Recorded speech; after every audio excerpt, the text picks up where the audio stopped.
जो जानवर आप देख के समझ भी नहीं पाएंगे ना ये क्या है, उसकी पूरी हिस्ट्री बता देगा। माशाल्लाह से ये भाई का टैलेंट है। असहाबे कैफ का था, वो जन्नत में जाएगा तो उसको भी एक इंसान की खाल पहना के जाया जाएगा। अब वो खाल कैसे उतार रहे थे कि जानवर को दोनों तरफ से आगे वाले पाँव बंधे हुए, लाइव कुत्ता था, वो लाइव कुत्ता, दोनों तरफ से उसकी टांगें चिरी हुई और उसकी खाल, और जो तीसरी औरत थी वो खाल खींच रही थी। वो उनके ऊपर पानी की तरफ से अजाब आ जाता है और यही काम करते हैं और ये खाल उतार के जानवर को छोड़ देते हैं और ये सिर्फ खाल खाते हैं उस जानवर की। और इधर मामला ये होता है कि जादू टोना वही कर सकता है जिसको आपकी माँ को और आपकी माँ का नाम पता हो। इन्होंने वो थैलियाँ, अच्छा जब थैली फटी नहीं थी तब तक उनको लग रहा था मुश्किल से इस थैली के अंदर 1 पाव का वज़न होगा, कुछ भी वज़न नहीं, 1 पाव का वज़न होगा मैटर। जब वो थैली फटी, वो खर्र करके सारी नीचे गिरी कीलें, तो उनको पता चला भाई तो इतनी सारी कीलें हैं। नॉर्मल समझ लो मैं हुडी पहने हुए और कैमरे को ऐसे झांक रहा हूँ, नॉर्मल कुछ भी नहीं। और एक नहीं, जितने शटर बजे थे वो सारी, और हर साइज़ मुख्तलिफ, मतलब हर कोई आके ना ऐसे देख के क्या है, हर कोई आके क्या रखा हुआ है, क्या रखा हुआ है, क्या रखा हुआ है देखे।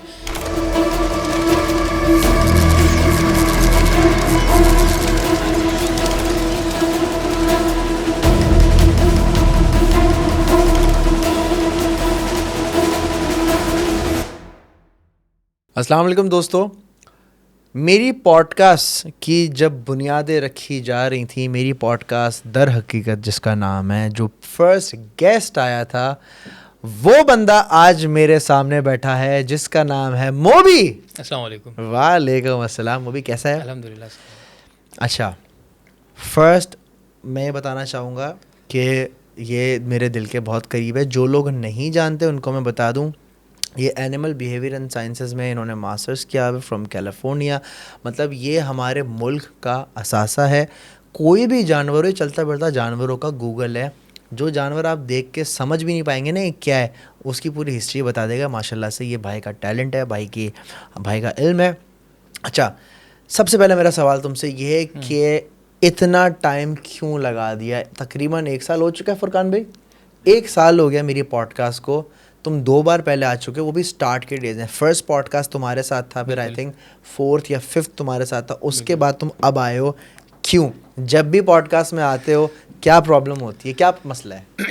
बहुत सारी रुकावटें होती हैं, लेकिन अभी जैसी डेट कंफर्म करो मुझे बुखार चढ़ जाता है। क्यों? अभी कल परसों की जो डेट बुक करी थी उस पर भी मुझे बुखार चढ़ गया पूरी रात। हालांकि शाम में अच्छे खासे वापस आए, फिर बुखार चढ़ गया। अब मैं वही बोला था तुम्हें इनकार कैसे करूँगा मैं। तो मैंने कहा शाम तक हो सकता है हम प्रिपेयर हो जाएं, सेट हो जाएं, लेकिन नहीं हुआ। वो पूरा डे, लेकिन तुम्हारा फ़ोन नहीं आया तो अच्छा रहा कि हम बचत हो गई हमारी। तो जब मैं तुझे अपनी पॉडकास्ट में बुलाने की बात करता हूँ तुझे वाकई में बुखार चढ़ जाता है तो तू नाटक करता है? नहीं, वाकई में बुखार चढ़ता है मुझे। तभी देखो, एक दफ़ा, पहली दफ़ा के बाद पहली दफ़ा भी 1 दिन के बाद डिले करके आया था मैं, दूसरी दफ़ा भी मैंने डिले किया तो था। क्या चीज़ें तुम्हें रोकती है? बस एक नॉर्मल होता है, क्योंकि जहन रिकॉल करता है ना कि कौन सी बात बतानी है, कौन सी बात नहीं बतानी, किसको रखना है। तो इसके लिए बस हो जाता है, एक नेचुरल है यार। आपको बुखार चढ़ जाता है। ये मेरे साथ ऐसे, जब हम लोग कोई हॉन्टेड जगह पे भी जाते हैं तो लोगों को जाने के बाद होता है, मेरा जाने से पहले हो जाता है। ओह, तो वरना लोग अब होकर आते हैं, भुगत कर आते हैं, तो फिर उनके ऊपर होता है कि यार बुखार चढ़ गया, कोई याद आ गई, डर गए। हाँ। लेकिन हम तो प्रिपेयर होते हैं, क्योंकि मैं तो प्रिपेयर हो ही जाता हूँ कि हाँ हम जायज़ जगह से रहें। कभी कभार अनएक्सपेक्टेड आप क्रॉस कर लेते हो, वो खैर है, वो हम टॉलरेट कर लेते हैं, उसका मसला नहीं होता। लेकिन ये मामला तो पहले से जहन में सवार हो जाते हैं ना, क्योंकि मैं तो प्रिकॉशंस लेते हैं कि भाई क्या करना है क्या नहीं करना, बताना है। तो वो बुखार होना मेरा मस्ट होता है। मेरे जितने भी लिसनर्स हैं, मेरे जितने भी व्यूअर्स हैं, आप लोग देख सकते हैं मोबी की पुरानी वाली 2 पॉडकास्ट जो इसने आके बताई थी। जानवरों का, जैसे मैंने के बारे में बताया कि जानवरों में इनका बड़ा अबूर हासिल है। यार मुझे एक बात बताओ, जानवरों से जादू होता है, बिल्कुल ठीक है, तो क्या ये बात सच है कि जानवरों को पहले तैयार किया जाता है जादू करने के लिए, या ऐसी मार्केट से पकड़ा या उड़ते हुए पकड़ा और टक टक टक जो करना है करके? कैसे, क्या साइंस है? अच्छा, पहले जो आपने जुमला बोला ना कि जादू से होता है, देखो जादू हर चीज़ से हो जाता है। जैसे हमारे यहाँ एक थोड़ी सी बात की जाए कि आप जिस चीज़ से मांगो वो चीज़ आपको देती है इनडायरेक्टली, नाउज़ुबिल्लाह। मगर अगर देखो, जो मंदिर से मांगते हैं उनको मंदिर से मिलता है, जो अलम से मांगते हैं उनको अलम से मिलता है, जो मस्जिद से मांगते हैं, जो खाने का आवाज़, हर चीज़ से मांगोगे मिलता है। हर किसी का ईमान है ना। हम कहते हैं या कोई एक मानने वाला बोलता है यार उस जगह से नहीं मिलता, इस जगह से मिलता है, लेकिन जो उस चीज़ से मांग रहे हैं उनको मिल रहा है। सेम इसी तरह हर चीज़ में पॉजिटिव और नेगेटिविटी होती है। तो आप जिस चीज़ को नेगेटिव यूज़ करना चाहो वो नेगेटिव हो जाती है। एक अंग्रेज़ी की कहावत होती है, उसके वो ऐसे ही है, वर्डिंग तो एग्जैक्टली मैं ना रिकॉल कर पा रहा, लेकिन एक नॉर्मल है कि जैसे छुरी है, तुम चाहो तो अपने लिए फल काटो, चाहो तो किसी का गला काटो, नॉर्मल बात आती है। तो हर चीज़ की एक पॉजिटिव साइड होता है और नेगेटिव साइड होता है, तो उसी तरह जादू का भी होता है। अब जाहिर सी बात है, पुराने ज़माने में जितना भी आप पुराना चले जाओ तो उसमें आपके पास चीज़ें कम होती थी। नॉर्मल क्या होता था, हम होते थे, जानवर होते थे, दो चीज़ें होती थी, पौधे दरख्त होते थे। तो उसमें कुछ मशहूर चीज़ें हो गई और कुछ इल्म था उसमें। हज़रत सुलेमान अलैहिस्सलाम की तरफ से वो उन्होंने बहुत तस्खीर किए हुए थे जानवर, उन्होंने बहुत ज़्यादा जानवर उनसे बोली जानते थे जानवरों की। तो उससे रिलेटेड कुछ जानवर जो मशहूर हुए थे, हमने उन्हीं को हल्का सा ट्रांसफॉर्म करके हमने हल्का सा उनको उसमें से जादू लिया, जिसमें आपका हुपो बर्ड जो होती है, हुदुद जो कहलाती है वो आती है, उल्लू आता है, कव्वे आते हैं, इसी तरह बिच्छू आते हैं, सांप आते हैं, ये जानवर यूज़ हुए जाते हैं। अच्छा, अब आप रैंडमली पकड़ के इन जानवरों को नहीं रख सकते, क्योंकि इल्म के मुताबिक इनको पाक करना पड़ता है, इनको तस्खीर करना पड़ता है। तो मेनली तस्खीर मतलब इनको एक तरीके से तैयार करना पड़ता है। अब तैयार कैसे करते हैं, फ़र्ज़ कर लो जैसे उल्लू की बात है, उल्लू को लेकर आते हैं, पहले उसको लाके बंद कर देते हैं, उसको नॉर्मली 2 से 3 दिन खाना खिलाते हैं। अच्छा, रैंडमली क्या होता है कि जो नॉर्मल नए लोग होते हैं उनको नहीं पता होता उल्लू खाता क्या है, क्या करता है, तो उसको गलत डाइट देते हैं, और गलत डाइट देने के बाद अक्सर उल्लू मर जाते हैं। जो सर्वाइव कर जाते हैं उनको फिर तस्खीर करते हैं। अच्छा, वाइल्ड एनिमल्स का क्या होता है कि जब आप उनको भूखा प्यासा रखते हो, जब वो कमज़ोर हो जाते हैं, तो आपको अपने आप को, ये मैं साइंस का पहलू बता रहा हूँ, वो अपने आप को बड़ा दिखाते हैं, अपने आप को ताकतवर दिखाते हैं, तो वो अपने आप को थोड़ा अकड़ के रहते हैं। इसी चीज़ को अगर रूहानियत में देखा जाए तो रूहानियत में जब उनको हम खाना वाना दे के उसको जब तैयार करते हैं तो वो बड़े हो जाते हैं, और हम समझते हैं अब ये तस्खीर हो गए हैं, अब हम इनको पार्ट्स यूज़ कर सकते हैं। अब एक नॉर्मल है, बहुत छोटे छोटे से टोटके की तरह बता दूँ, एक कुछ एनिमल्स होते हैं उनके अगर आप पंजे पे कुछ पढ़ के अपनी पगड़ी पे रख लो तो आपकी नज़र तेज़ हो जाती है, आप चलते हो तो थकते नहीं हो। कुछ एनिमल्स की, हाँ, कुछ एनिमल्स की आइज़ हैं, आँखें हैं, उनकी फ्लैश मतलब जब तक ताज़ी रहेंगी उनकी आँखें आप यूज़ कर लो, वो आपके पास काम करेंगे, आपकी बिनाई तेज़ हो जाती है, आपकी आंखें तेज़ हो जाती हैं। ये सारे जानवर आपको पता है? हाँ हाँ, ये पता है सारे, लेकिन इन पे अमल होता है। नहीं, इसमें अमल होता है ना। अब और ना पता चला हर कोई पकड़ के कबूतर देखो मेन क्या होता है। अब मैं वही चीज़ बता रहा हूँ ना कि अगर कोई एक बात बोले रैंडमली, मैं देखता हूँ हमारे नज़र उतारी जाती है कैसे, आपके ऊपर से कपड़ा घुमाया 7 दफ़ा और जला दिया उसे। कपड़ा घुमाया, पैसे या पानी नमक जो भी है, नॉर्मली हम कपड़ा घुमाते हैं, या लाल मिर्च। हाँ। अच्छा, जब हम नॉर्मली मिर्च को जलाते हैं तो धुआं हो जाता है, धुनी हो जाती है पूरे घर में, मिर्च फैल जाती है, सब कुछ ही। लेकिन जब नज़र का टाइम होता है तब ऐसा कुछ नहीं होता। लेकिन इसका कोई इस्लाम से प्रूफ तो नहीं है ना, ये हमारे पास है कि हम उस चीज़ को कैसे इस्तेमाल करें। तो इन एनिमल्स का भी सिर्फ यही है कि कैसे यूज़ करें। मैं आपको एक बहुत मज़े की बताता हूँ डेंजू की बात बताता हूँ। डेंजू में क्या हुआ कि हाँ बस रैंडमली, अच्छा इससे पहले क्या बताता हूँ, हैदरी और फेडरलबिया के बीच में एक स्कूल था, उनका ना ऐड बड़ा चलता था, केबल जिस दौर में थी, ठीक है, तो उसमें बड़ा ऐड चलता था कि भाई ये मॉन्टेसरी करके उस जू का बहुत, उस स्कूल का ऐड बहुत चलता था। उसमें क्या हुआ कि एक मंगोपीर मगरमच्छ होते हैं, तो एक दफ़ा वहाँ के खलीफा हैं, जानने वाले हैं, अब नहीं है पहले थे, उनकी एक दफ़ा कॉल आई, उन्होंने मुझसे बोला कि एक फ़ैमिली मेरे पास आ रही है, आप आके ना ज़रा वो देखो कि इनको मसला क्या। अब हम देखने उस बच्चे को देखने का, उस बच्चे की पूरी स्किन के ऊपर ना खुरन जमती थी, मतलब डेड स्किन जमती थी, हाँ, और वो बाकायदा ऐसे उतरती थी जैसे पाइथन अपने ऊपर से स्किन उतारता है, या कोई मरे हुए जानवर के ऊपर की खाल चमड़ी रह जाती ना, इस तरह उसके ऊपर से स्किन उतरती थी। और उस बच्चे को दर्द नहीं होता था, नीचे से नई स्किन आ जाती थी, लेकिन देखने वालों के लिए वो इतना गंदा होता था, बहुत घिन आती थी कि ये इसको क्या हो रहा है, क्रैक्स पड़ रहे हैं। अच्छा, जैसे हमारे बर्ड्स में होता है, नॉर्मल जो होता है, हम उसमें लोग घिनाते हैं, हम हाथ नहीं मिलाते, हमें आता है, तो उससे तो और वो छोटा बच्चा था और थोड़ा हेल्दी सा था, तो अगर मैं बोलूँ कि उसकी हाथी जैसी स्किन थी तो मजाक में नहीं, रियलिटी में ऐसे ही लगता था। अच्छा, जब मैंने उस बच्चे को देखा था तो उसके क्रैक्स खुल चुके थे, और जो पैचेस थे, पैचेस के बीच में बहुत गैप था, और अंदर से नई रेडिश स्किन आ रही थी, और उस बच्चे का कलर भी थोड़ा सा डार्क था, तो उसकी वो रेड स्किन दूर से पता चलती थी, ऐसा लगता था नियॉन का बना हुआ बच्चा है। तो फर्स्ट टाइम वो बच्चा आया तो मुझे वहाँ के खलीफा ने बताया कि इनकी इस बच्ची की उसने आके, वालदा ने आके बचपने में इन मगरमच्छों की बेतौहीन की थी, जिसकी वजह से इन मगरमच्छों ने, मंगोपीर के मगरमच्छों ने उनको बददुआ दे दी और उनके बच्चे भी मगरमच्छ जैसी खाल आ गई है। अच्छा, उन्होंने पहली बात मुझे नहीं बताई, पहले मैंने जब बच्चा देखा तो मैंने कहा ठीक है, अच्छा सेम ऐसा ही बच्चा, लेकिन इतना नहीं, और ये हमारे साथ मदरसे में पढ़ता था, पर वो इतना सिवियर नहीं था जितना सिवियर ये था, वो नॉर्मल सिवियर था। जैसे हमारी नॉर्मल खाल उतरती है तो हमारे स्किन के फ्लेक्स निकलते हैं, लेकिन वाइट होते हैं, उसके थोड़े बड़े फ्लेक्स होते थे, समझ लें आपकी छोटी उंगली का जो नाखून होता था, उतने बड़े उतरते थे, लेकिन वो इतने काले नहीं होते थे, बस स्क्रैप आउट होते थे। आप उसके पाँव को या नाखूनों को या एड़ियों पर आप विजिबल देख सकते थे, या हाथ की कलाई पे, अदरवाइज़ वो नॉर्मल था, लेकिन था वैसे ही। जब उसका फ्लेक उतरा हुआ होता था तो स्किन में वो स्पॉट होता था, और चारों तरफ रेडिश हुआ होता था, और बीच का स्पॉट रेड होता था। तो मैं वो कनेक्ट कर गया कि इस बच्चे को ये 3rd डिग्री या उससे ज़्यादा सीवियर है, या वैसी कोई स्किन बीमारी है। दोनों माँ बाप और एक दादी थी और एक लड़की की तरफ की खाला थी या ननियाल थी, एज बड़ी उम्र की खातून थी। वो सीवियर थे कि क्या नाम है, हमारे बच्चे को ये मसला हो गया। अब मैंने खलीफा से पूछा कि वो क्या करना चाह रहे हैं, तो उन्होंने बोला कि भाई ये चाहते हैं कि ये रेगुलरली इनको खाना दें और यहाँ से कुछ मगरमच्छ अपने बच्चे के नाम पे अडॉप्ट करना चाह रहे हैं।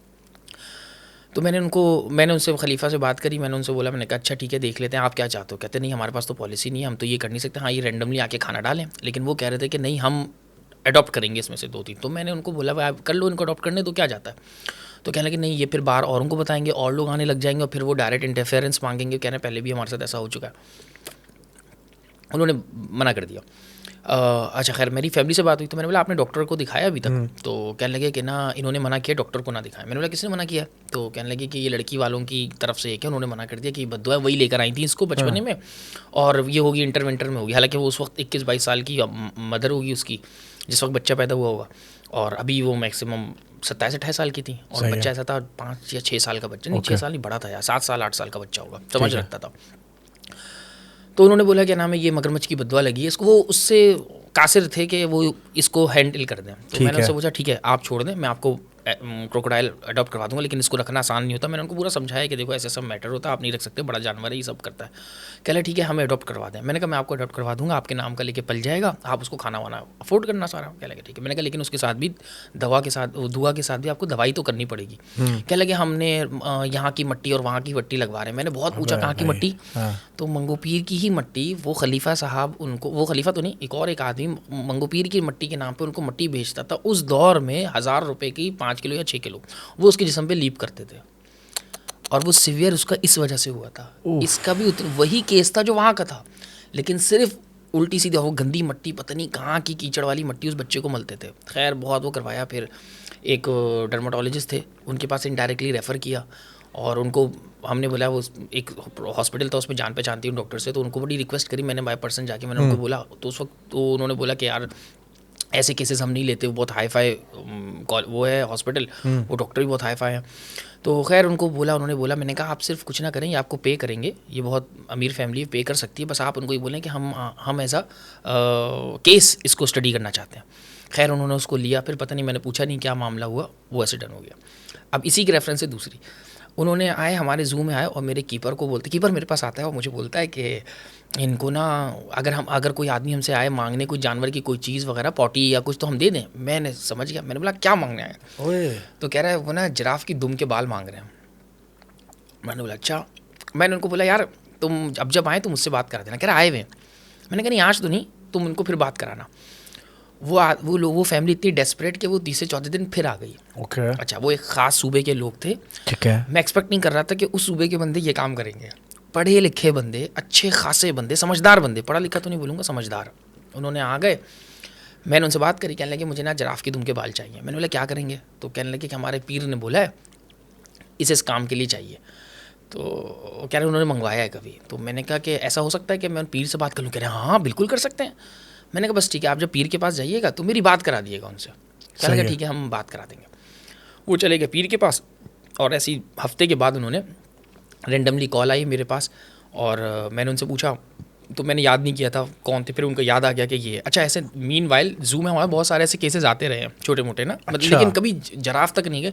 मेजॉरिटी लड़कों की तरफ से आता है कि भाई शेर के दांत दे दें या शेर का नाखून दे दें, वो लॉकेट बनाने के चक्कर में। वो एक दो दफ़ा कछुए की हड्डियों के लिए रिक्वेस्ट आई थी, बहुत करीबी कछुए की हड्डी यूज़ होती है। अच्छा करीबी हाँ बहुत करीबी जानने वाले मैं जानता हूँ। नहीं दूसरे सरकारी उहदों में बहुत करीबी। ओके। तो खैर जरा बाबा से मैंने बात करी। अच्छा बाबा भी उसी सूबे का और उसको बहुत मुश्किल से उर्दू आती थी, उसको उर्दू समझ में नहीं आती। तो मैंने मेरे पास भी एक मौलाई बंदा था, वो भी बस मैं क्या बताऊँ कीपर था बहुत पुराना। तो मैंने उसको बोला, मैंने कहा तुम इससे बात करो। तो उसने बोला कि उसने बात करी। अब बात करने के बाद मैंने उससे पूछा, मैंने बाबा से बोला, इस बाबा से पूछा इसने कभी जिराफ देखा है क्या होता है।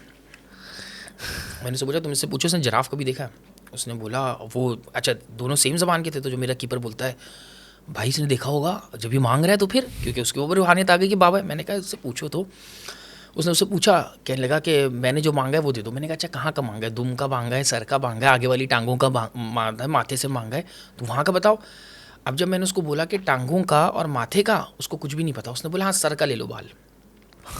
अच्छा फर्स्ट टाइम क्या हुआ, उसने मुझसे बोला सबसे बड़ा बाल देना।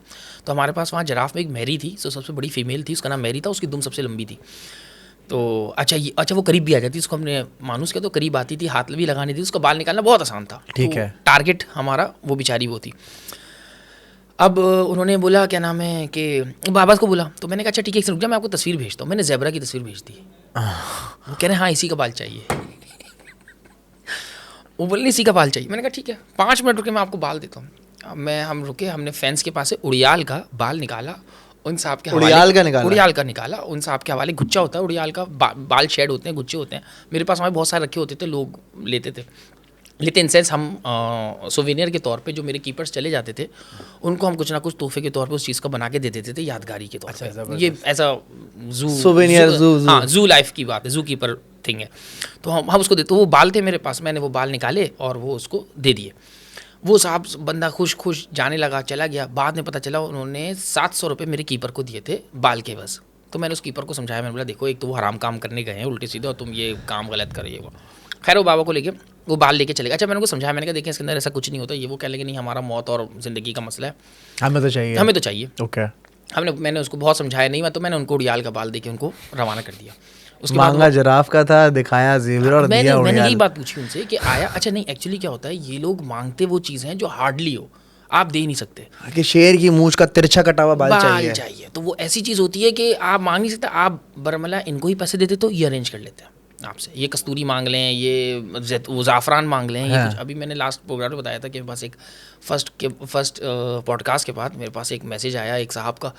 उन्होंने पैसे तो लुटाए अपने जिस्म के मुताबिक, वजन के मुताबिक वो बकरे का गोश्त भी देते थे।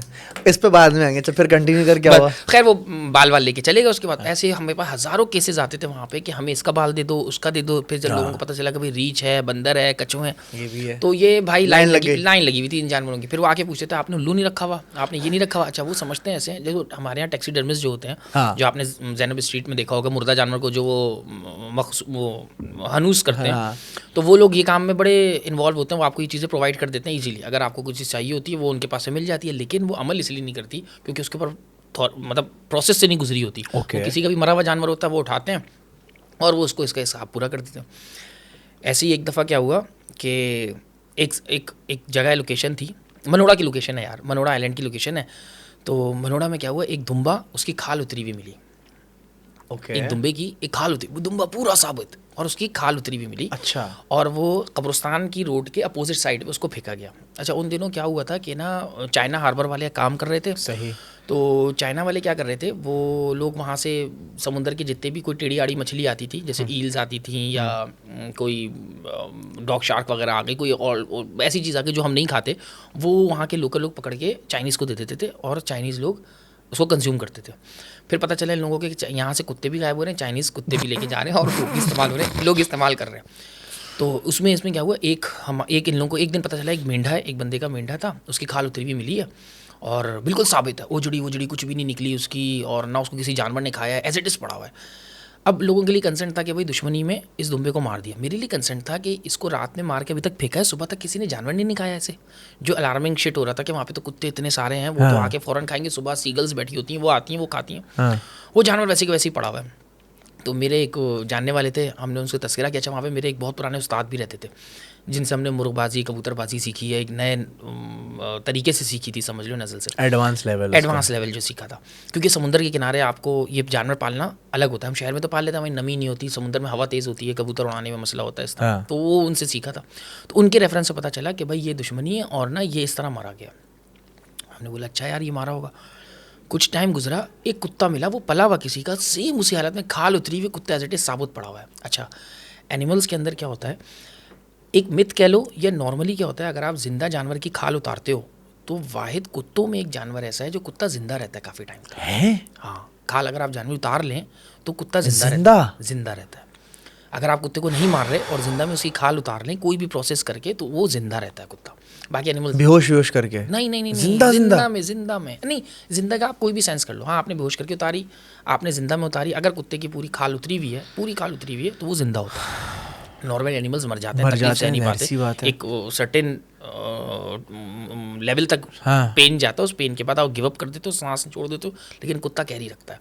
अब कुत्ते में भी सारे नहीं, कुछ कुत्ते कैरी रखते हैं। ओके। इस चीज़ को सपोर्ट करने के लिए फर की बहुत सारी डॉक्यूमेंट्रीज़ हैं जिसमें उन्होंने दिखाया हुआ है कि कुत्तों की पूरी पूरी स्किन उतरी हुई है रशा वगैरह में, लेकिन वो कुत्ते आया जिंदा है, बाकी सारे नहीं होते। और कभी कभार किसी ने एक दो रकून्स का भी बोला है कि ज़िंदा होते हैं, पर मेरी नॉलेज में रकून का नहीं, लेकिन डॉग्स का है कि डॉग ज़िंदा होते हैं। ठीक है। और इसी का मेन एक इस्लामी टच के उसके अंदर एक किस्सा भी है कि जो एक कुत्ता जो क्या नाम है असहाबे कैफ का था, वो जन्नत में जाएगा तो उसको भी एक इंसान की खाल पहना के जाया जाएगा।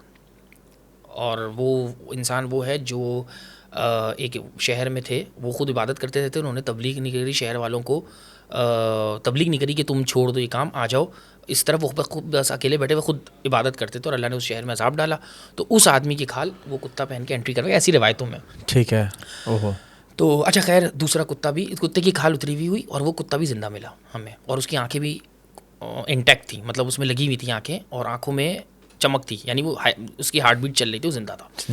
तो मैंने उसको पहले हमने उठाया, हम उसको दफनाने लगे, उतनी में एक दोस्त आया, कह लगा नहीं इसको हम चाइना को दे देंगे, हार्बर वालों को दे देंगे, वो ले जाएंगे इस कुत्ते को। मैंने बोला नहीं इसको दफना देते हैं। मैंने कहा उसको क्या कहता, मेंढे को, क्या लगा हम लेके गए मेंढा, पर मेंढा हमें रास्ते पे दिया, चाइना वालों ने लिया नहीं वो कुत्ता, वो मेंढा नहीं लिया। तो मैंने कहा उन्होंने क्यों इनकार कर दिया था, कह रहे बस उन्होंने मना कर दिया, उन्होंने नहीं लिया। वो उन्होंने बस ये बोला कि तुमने टॉर्चर से इसको मारा है, खाल उतारी है, हमें पूरा लाइव ला के दो, या सर एज यूजुअल जो पहले ज़िबा करके ला के देते थे वैसे ज़िबा करके ला के दे दो। सीगल्स वगैरह ये लोग देते रहे हैं काफ़ी। तो अब मुझे थोड़ा दोबारा खट गया कि यार ये खाल उतरी हुई है। तो हमारे जो उस्ताद थे उन्होंने बोला था कि यार जानवर की पूरी खाल उतरी हुई मिल रही है, ये कोई सही सिम्टम नहीं है, कोई यहाँ पे हरकत कर रहा है, अब इसको देखना पड़ेगा। पहला तो इन लोगों ने बोला कि मेंढे की खाल इसलिए उतरी है क्योंकि इन्होंने किसी ने दुश्मनी निकाली है मेंढे से और इसलिए वजह से खाल उतरी है। चाय गर्म करवा दूँ? है गर्म। अच्छा, फिर थोड़े दिन गुजरे, फिर एक और किसी कोई फैमिली आई थी, वो रशियन डॉग लेकर आई थी, वो मिला, उसकी पूरी स्किन उतरी हुई मिली, वो कुत्ता भी हमें वहाँ पे मिला। अच्छा, जो दूसरा कुत्ता जो मुझे मिला था, पहला कुत्ता जो मुझे मिला था, मनोड़ा की तरफ क्या क्या चीज़ें हो रही हैं भाई? क्यों पहले क्या सुना तुमने? नहीं पहले तो मैं कुछ और सुनता था, लेकिन अब तो कुछ और ही चीज़ें। नहीं, ये है 2009 या 2010 की वाक़या है ये। फिर वहाँ पता है सबको, कच्ची लाइन का एरिया है, वहाँ हर कोई जानता है कि ऐसे मामला हुए हैं। हाँ, वो एक कुत्ते और एक भेड़ तक तो जानते होंगे। अच्छा, फिर क्या हुआ? अच्छा, फिर क्या नाम है, और तीसरा कुत्ता मिला रशियन, ये रशियन डॉग था, वो मिला और उसकी भी स्किन पूरी उतरी हुई, लेकिन वो डेड था। लेकिन ये सारों को जो मारा जा रहा था फजर से पहले मारा जा रहा था, गर्मियों के दिन थे, फजर से पहले मारा जाता था और स्किन उतारी जाती थी, और सुबह तक कोई जानवर नहीं खाता था इनको, बिल्कुल एज इट इज़ पड़े होते थे। अब जो तीसरा कुत्ता मिला, उस कुत्ते को उठा के मैं लेकर आ गया और मैंने बोला मैं इसको अपने जानवरों में कंज्यूम कर दूंगा, फेंकना बेकार है, मैं लेके चलता हूँ। पाइथन को खिला दूँगा। मैं उसको लेकर आ गया, उस वक्त दूसरे थे कुछ, तो मैं लेकर आ गया। तो मैंने उसको अपने पास ऑफिस में लेकर आ गया। ऑफिस में वहाँ पे हमारा एक दूध वाला था, उसके फ्रीज़र में थैली में बांध के उसको फ्रीज़ करवा दिया और उसको वहाँ रखवा दिया। और मैंने बोला शाम में मैं इसको लेके जाऊँगा। शाम में मैं भूल गया उसको ले जाना। मैं आ गया, घर आया तो फिर उस्ताद की कॉल आई, कह लगे तुम वहाँ से वो लेके नहीं गए, फ्रीज़र वाला दूध वाला मेरे घर पे आया बोलने के लिए। तो मैंने उनको बोला कल तक तो वो नहीं रखता, ना रखें आप, इसको पानी में फेंक दीजिए, छोड़ दें इसको पानी में फेंक कर। उन्होंने बोला ठीक है। उन्होंने फ्रीज़र से उसको निकाला और उन्होंने जाके उसको फेंका। जब फेंकने गए वो कह रहे हैं पूरा नीला हुआ है। तो उन्होंने दूसरे दिन मुझे बताया, कह रहे हैं जब फेंकने गए बिल्कुल नीला हुआ हुआ था। मैंने बोला वो नीला हुआ हुआ था, फ्रीज़र में रखा था तो जम जाना चाहिए था, जमा नहीं था क्या? हमने तो अभी 11-12 बजे उसको रखा था। कह रहे नहीं यार पूरा नीला हुआ हुआ था। तो उन्होंने मुझसे बोला कि आओ चलो, तुम हमारे एक उस्ताद हैं उनके पास चलो, उनको बताओ ये मुझे नॉर्मल नहीं लग रहा। मैंने कहा मुझे भी नॉर्मल नहीं लग रहा, क्योंकि 4 बजे 5 बजे का जानवर खाया हुआ है और उसको अब तक कोई जानवर नहीं खा के आ रहा। हमने उसको क्या नाम है, हम उनके पास गए तो उन्होंने बोला, तो वो कुछ तावीज़ ठंडे वंडे करने गए हुए थे समुंदर में, वो नॉर्मली लोगों के मज़ारों से लेते थे और वहाँ जाके तावीज़ ठंडे करते थे। हम उनके पास गए तो उन्होंने बताया, तो कहने लगे मैंने पहली दफ़ा ही बोल दिया था जब भेड़ मरा था कि भाई इन जानवरों को हाथ ना लगाओ, ये किसी का खाना पड़ा हुआ है, तुम लोग क्यों हाथ लगा रहे हो उसको। तो मैंने बोला कि मुझे भी शक हुआ था कि सुबह तक जानवर ने इसको खाया ही नहीं है, ये तो पड़ा हुआ है वैसे का वैसे ही।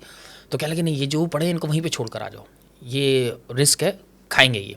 अच्छा, इसको आबेशर कहते हैं इस चीज़ को। ठीक है, आबेशर मतलब पानी का जो शर होता है। उन्होंने बोला अच्छा मैंने अभी बता दिया, ये बाद में बता रहा था। खैर उन्होंने उसको छुड़वा दिया वहाँ पे कि इसको छोड़ दो। अब वो कुत्ते की लाश थी, हमने बोला इसको तो पानी में फेंक देते हैं। इन्होंने उसको पानी के साहिल में फेंक दिया। वो 8-9 दिन तक रोल होता रहा पानी में, वहीं पड़ा, वहीं सड़ा, वहीं सड़ के ख़त्म हो गया वो। लेकिन वहाँ से वो हटा नहीं, मतलब पानी उसको लेके नहीं गया, उसको बाहरी सैलाब मतलब साहिल में फेंकते रहे। अब ये थोड़े दिन गुजरे ही थे कि एक हट के पास एक कुत्ता लटका हुआ मिला। उसका कोई फैमिली आई अपने साथ, कुत्ता लेकर आई, वो भी सेम रशियन डॉग था। सिर्फ उसकी गर्दन और पट्टा लटका हुआ है और नीचे से पूरा कुत्ता गायब है।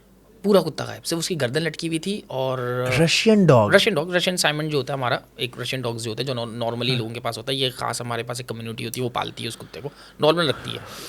उसकी सिर्फ गर्दन लटकी हुई, नीचे की बॉडी कुछ भी नहीं लटकी हुई। तो हम वहाँ पे हट्स पे टैक्सेस लेते थे, तो टैक्स लेके हट से वापस आ रहे थे, तो किसी ने बताया कि भाई वहाँ पे कुत्ता है और इसकी गर्दन लटकी हुई है और नीचे से पूरा खाली है। गार्ड से पता किया, चौकीदार से पता किया, चौकीदार ने बोला ये फैमिली भूल गई थी, मैंने इसको बांधा था यहाँ पे, और इसकी सिर्फ गर्दन है, नीचे की कोई बॉडी नहीं है। वो मादा थी कुतिया। मैं उसको देखने गया, उसका सर वैसे ही, अब ये हादसा सुबह हुआ, उसका हेड में से वैसे ही खून टपक रहा है, कोई उसमें इंच भी फ़र्क नहीं आया उसके अंदर। हम वापस आए, हम दोबारा उस्ताद के पास गए, हमने उसको बोला, कहने लगे चलो उनके पास। हम दोबारा उनके पास गए, उनको जाके बोला, कहने लगे तुम लोग इस काम के पीछे क्यों पड़ रहे हो, क्यों फजूल में पड़ रहे हो। मैंने बोला कि यार वो एक रैंडमली गए थे, मैं तो जानवर के उसके लिए गया था। अच्छा, इन दिनों कैंटोनमेंट ने कुत्ते मार मुहिम चलाई थी। हमारी पाकिस्तान की एक बहुत बड़ी एक औरतों की एक ऑर्गेनाइजेशन है, पंजा उसका नाम है, इंग्लिश में ट्रांसलेट कर लेना। तो हाँ, तो मैंने उनको मैसेज किया कि भाई यहाँ पे कुत्ते मारे जा रहे हैं। अच्छा, ये खाल उतारने से पहले का है। तो मैंने उनको मैसेज किया, मैंने कहा आप प्लीज़ आ जाएं और आके ना यहाँ बात कर लें। उस वक्त हमारा एक CEO वहाँ पे आया हुआ था और बहुत काबिल CEO था, लेकिन क्योंकि जब पब्लिक की डिमांड आती है तो कैंटोनमेंट या म्यूनसिपल कॉर्पोरेशन को कुत्ते मारने पड़ते हैं, रीज़न होता है उसका। तो उन्होंने उसको मारने के लिए, मारने से पहले मैंने उनको मैसेज किया, मैंने कहा आ जाएँ, ऐसा ऐसा हो रहा है। उन्होंने नहीं, वहाँ ही आके बस बिस्किट और ये चाय पी के चले गए, मज़े लेके चले गए कैंटोनमेंट के। मैं भी चाय पी लूँ।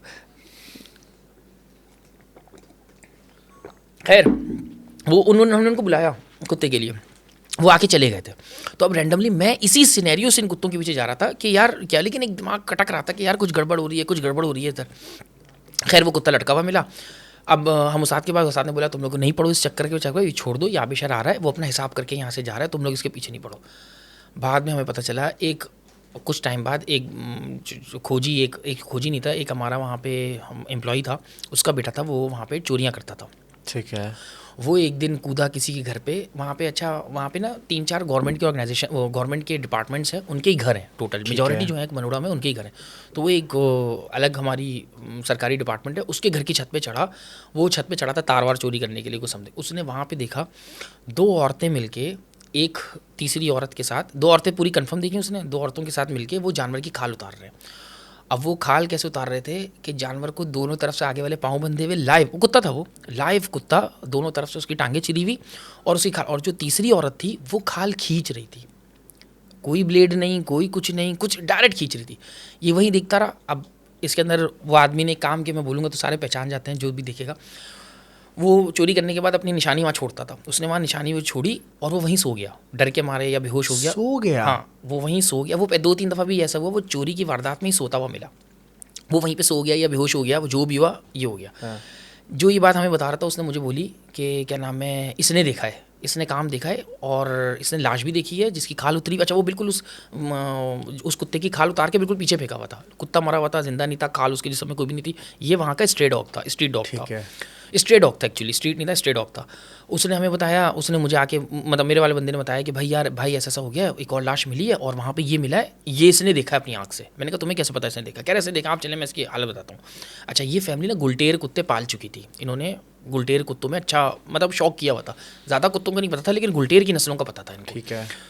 मैंने इसको बुलाया, मैं इसके पास गए, हम उसके पास गए, इसकी तबीयत थोड़ी ख़राब थी, इसको बताया, कहने लगा मैं तो बात ही नहीं कर सकता, मैंने तो कुछ देखा ही नहीं है, मैंने तो ऐसा कुछ नहीं देखा। फिर बोलते बोलते बोला ऐसे करके खाल उतार रहे थे, ऐसे करके खाल उतार रहे थे उसकी। तो मैंने एक जगह पढ़ा था कि आबिशर के जो लोग होते हैं, जो पानी के जानवरों के ऊपर उल्टी सीधी हरकतें करते हैं, वो उनके ऊपर पानी की तरफ से अजाब आ जाता है और यही काम करते हैं, और ये खाल उतार के जानवर को छोड़ देते हैं, और ये सिर्फ खाल खाते हैं उस जानवर की, सिर्फ उतार के खाल खाते हैं, और ये फैलता नहीं रहता। वो जो 2 लड़कियां थी वो भी इन्वॉल्व हो जाती हैं, फिर जो तीसरी लड़की होती है वो भी इन्वॉल्व हो जाती है।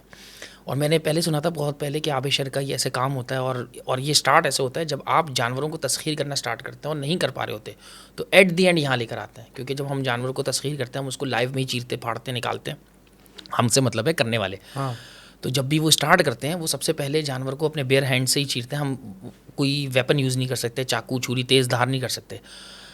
जब जानवर कमज़ोर हो जाता है, जब वो बड़ा हो जाता है, तो वो अपने मांस को, अपने जिस्म की खाल जो होती है उसका मांस छोड़ देती है। जब मैं अकड़ना स्टार्ट करूँगा तो मैं अपनी खाल फैलाऊंगा, तो मेरी खाल और गोश्त के बीच में स्पेस आ जाती है, ऐसा स्पेस जाती है, स्ट्रेच होती है, पर इससे उसको चीरना आसान होता है।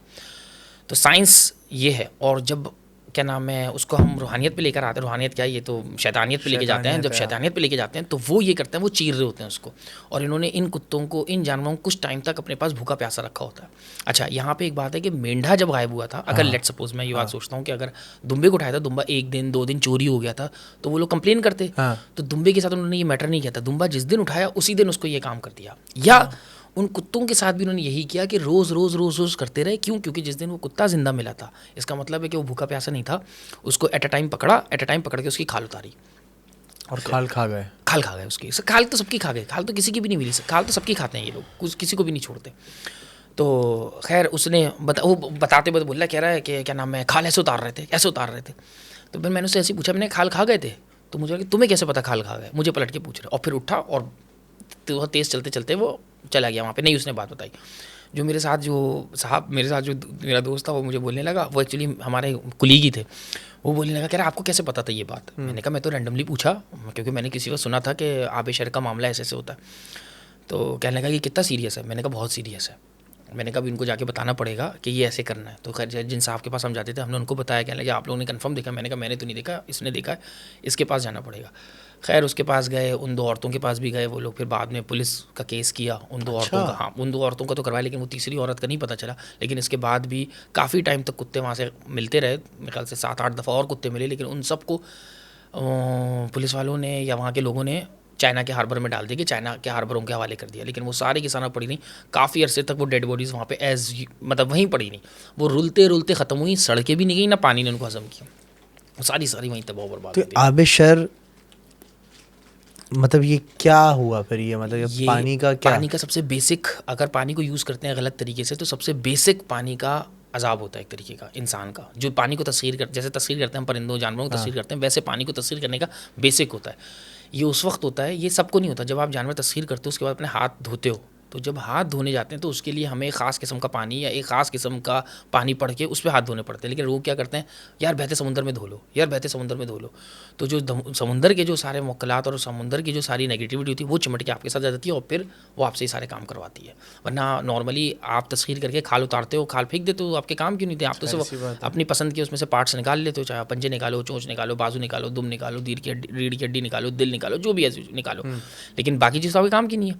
लेकिन उस चीज़ को फंसाने के लिए, उस चीज़ को प्रॉब्लम क्रिएट करने के लिए जो पानी जो होता है वो फिर आपको इस तरह मुलवाफ कर देता है, फिर आप उसकी स्किन खाते हो, और जब आप उस जानवर से अपना हिस्सा ले चुके हो तो उस जानवर की तस्खीर किसी काम की नहीं होती, वो फिर बेकार हो जाता है जानवर पूरा, और आपके नहीं जाता आगे। अच्छा, तुमने चोंच की बात की, इस बात में कितनी सच्चाई है कि कौवे की चोंच का इस्तेमाल, मैं किस तरीके से उसको बताऊँ, एनीवे कौवे की चोंच का इस्तेमाल किया जाता है अगर आपको किसी के साथ फिज़िकल होना हो, या कौवे, मैंने इन ईजी वर्ड, कौवे की चोंच का इस्तेमाल करना किसी की शलवार उतारने के लिए, ये टैग लाइन है बेसिकली।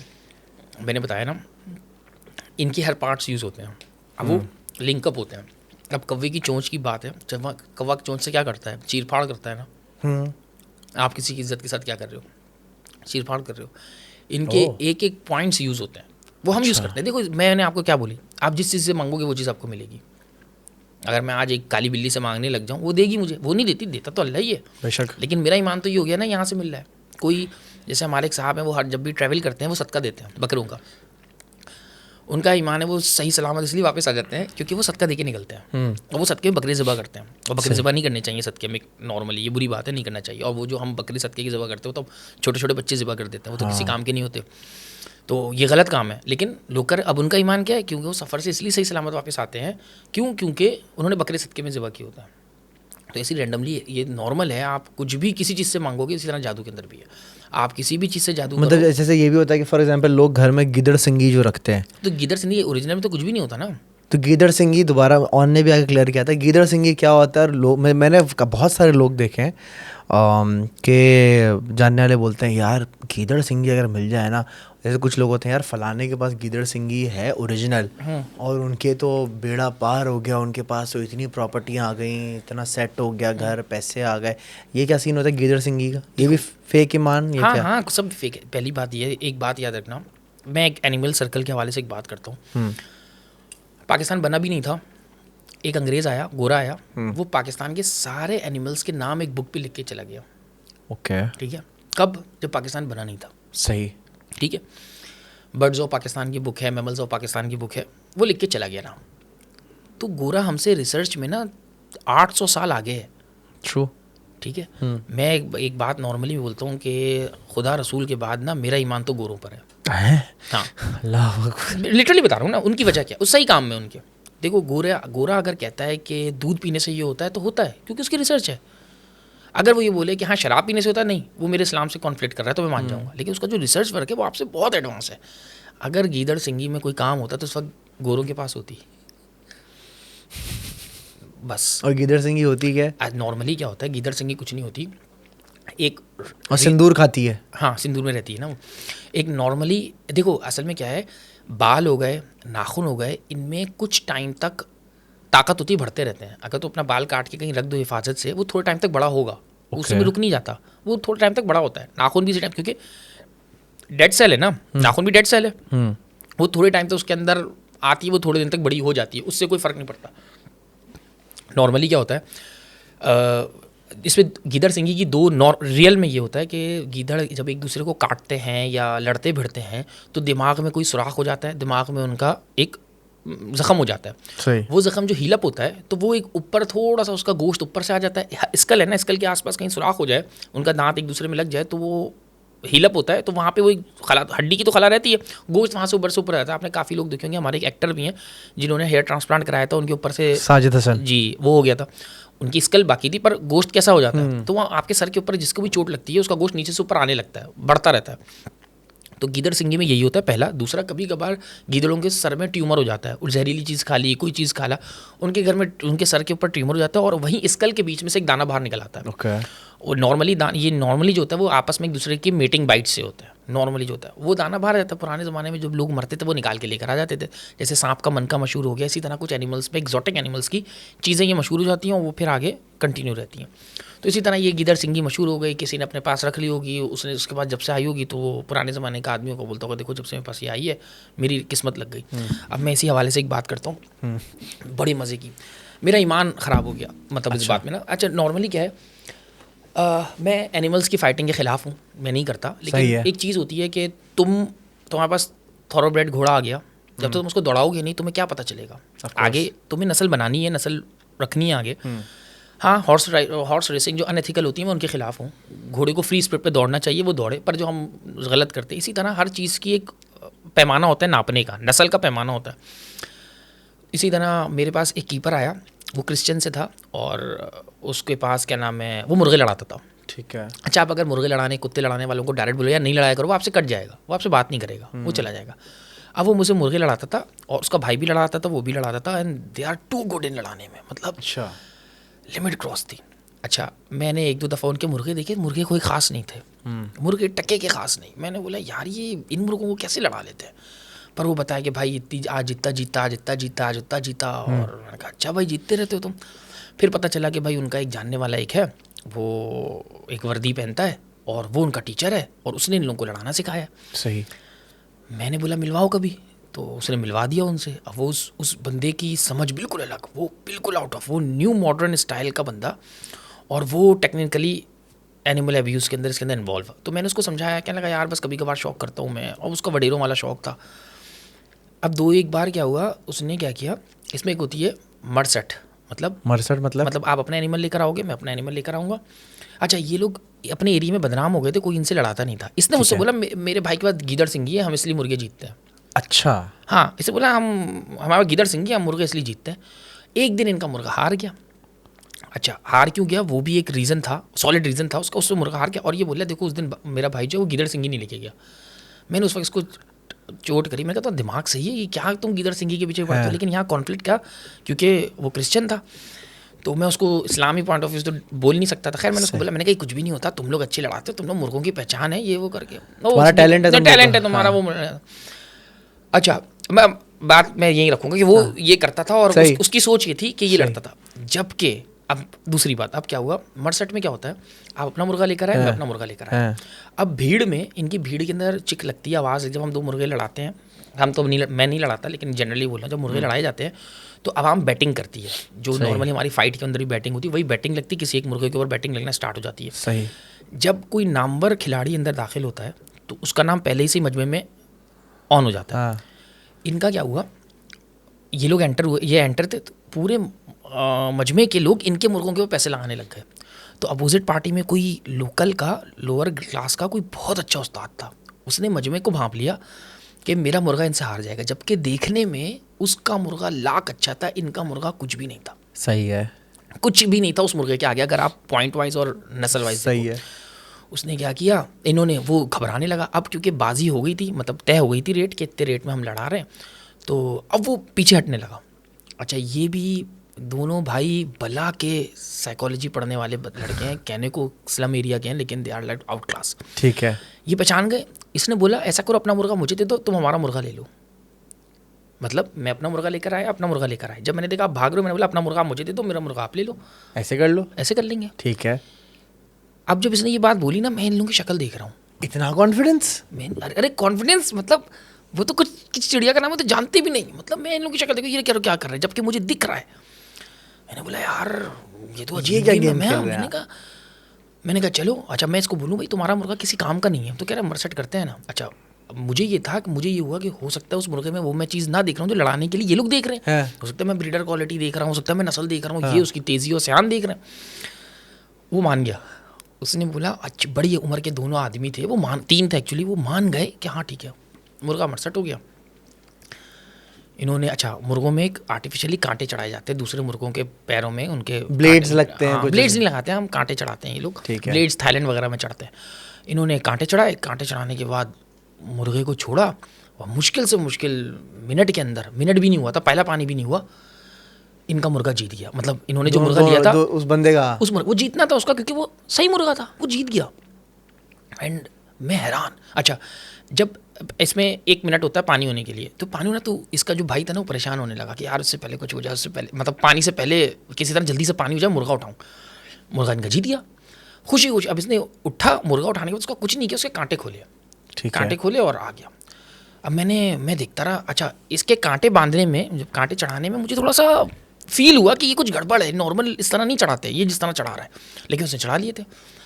3-4 दिन गुजरे, इसने दोबारा फाइट के लिए एक मुर्गा लेकर आया, रैंडमली मुर्गा। मैंने बोला ये कौन सा मुर्गा है? कह रहा है ये लड़ाने का है। मैंने कहा ये काम नहीं आएगा। कह रहा है कैसे नहीं काम आएगा, आप देखिएगा काम आएगा। मैंने कहा नहीं आएगा काम। कह रहा काम आएगा। इस फाइट के बाद से मेरा ईमान ही उठ गया कि मुर्गों की कोई नस्ल होती है। ओके। मैं तो अब मानता ही नहीं। मैं कहता तुम कोई सा भी मुर्गा ला के दो, अगर उसको लड़ाना पड़ता है मैं इनके हवाले करूँगा, लड़ा देंगे। ठीक है। उन्होंने क्या किया, दोबारा वो मुर्गा लेकर आया, वो ये अजीब सा मुर्गा लेकर आया। सामने वाला मुर्गा मुझे पता है वो बेहतरीन मुर्गा, इनके मुर्गे से बिल्कुल अब देखो पहले वाला मुर्गा भी इनका बेकार था। हाँ। सही है, इन्होंने एक्सचेंज मार लिया था। ये वाला मुर्गा भी इनका बेकार, जो मेरे हिसाब से किसी सूरत भी फाइटिंग के लिहाज में नहीं था।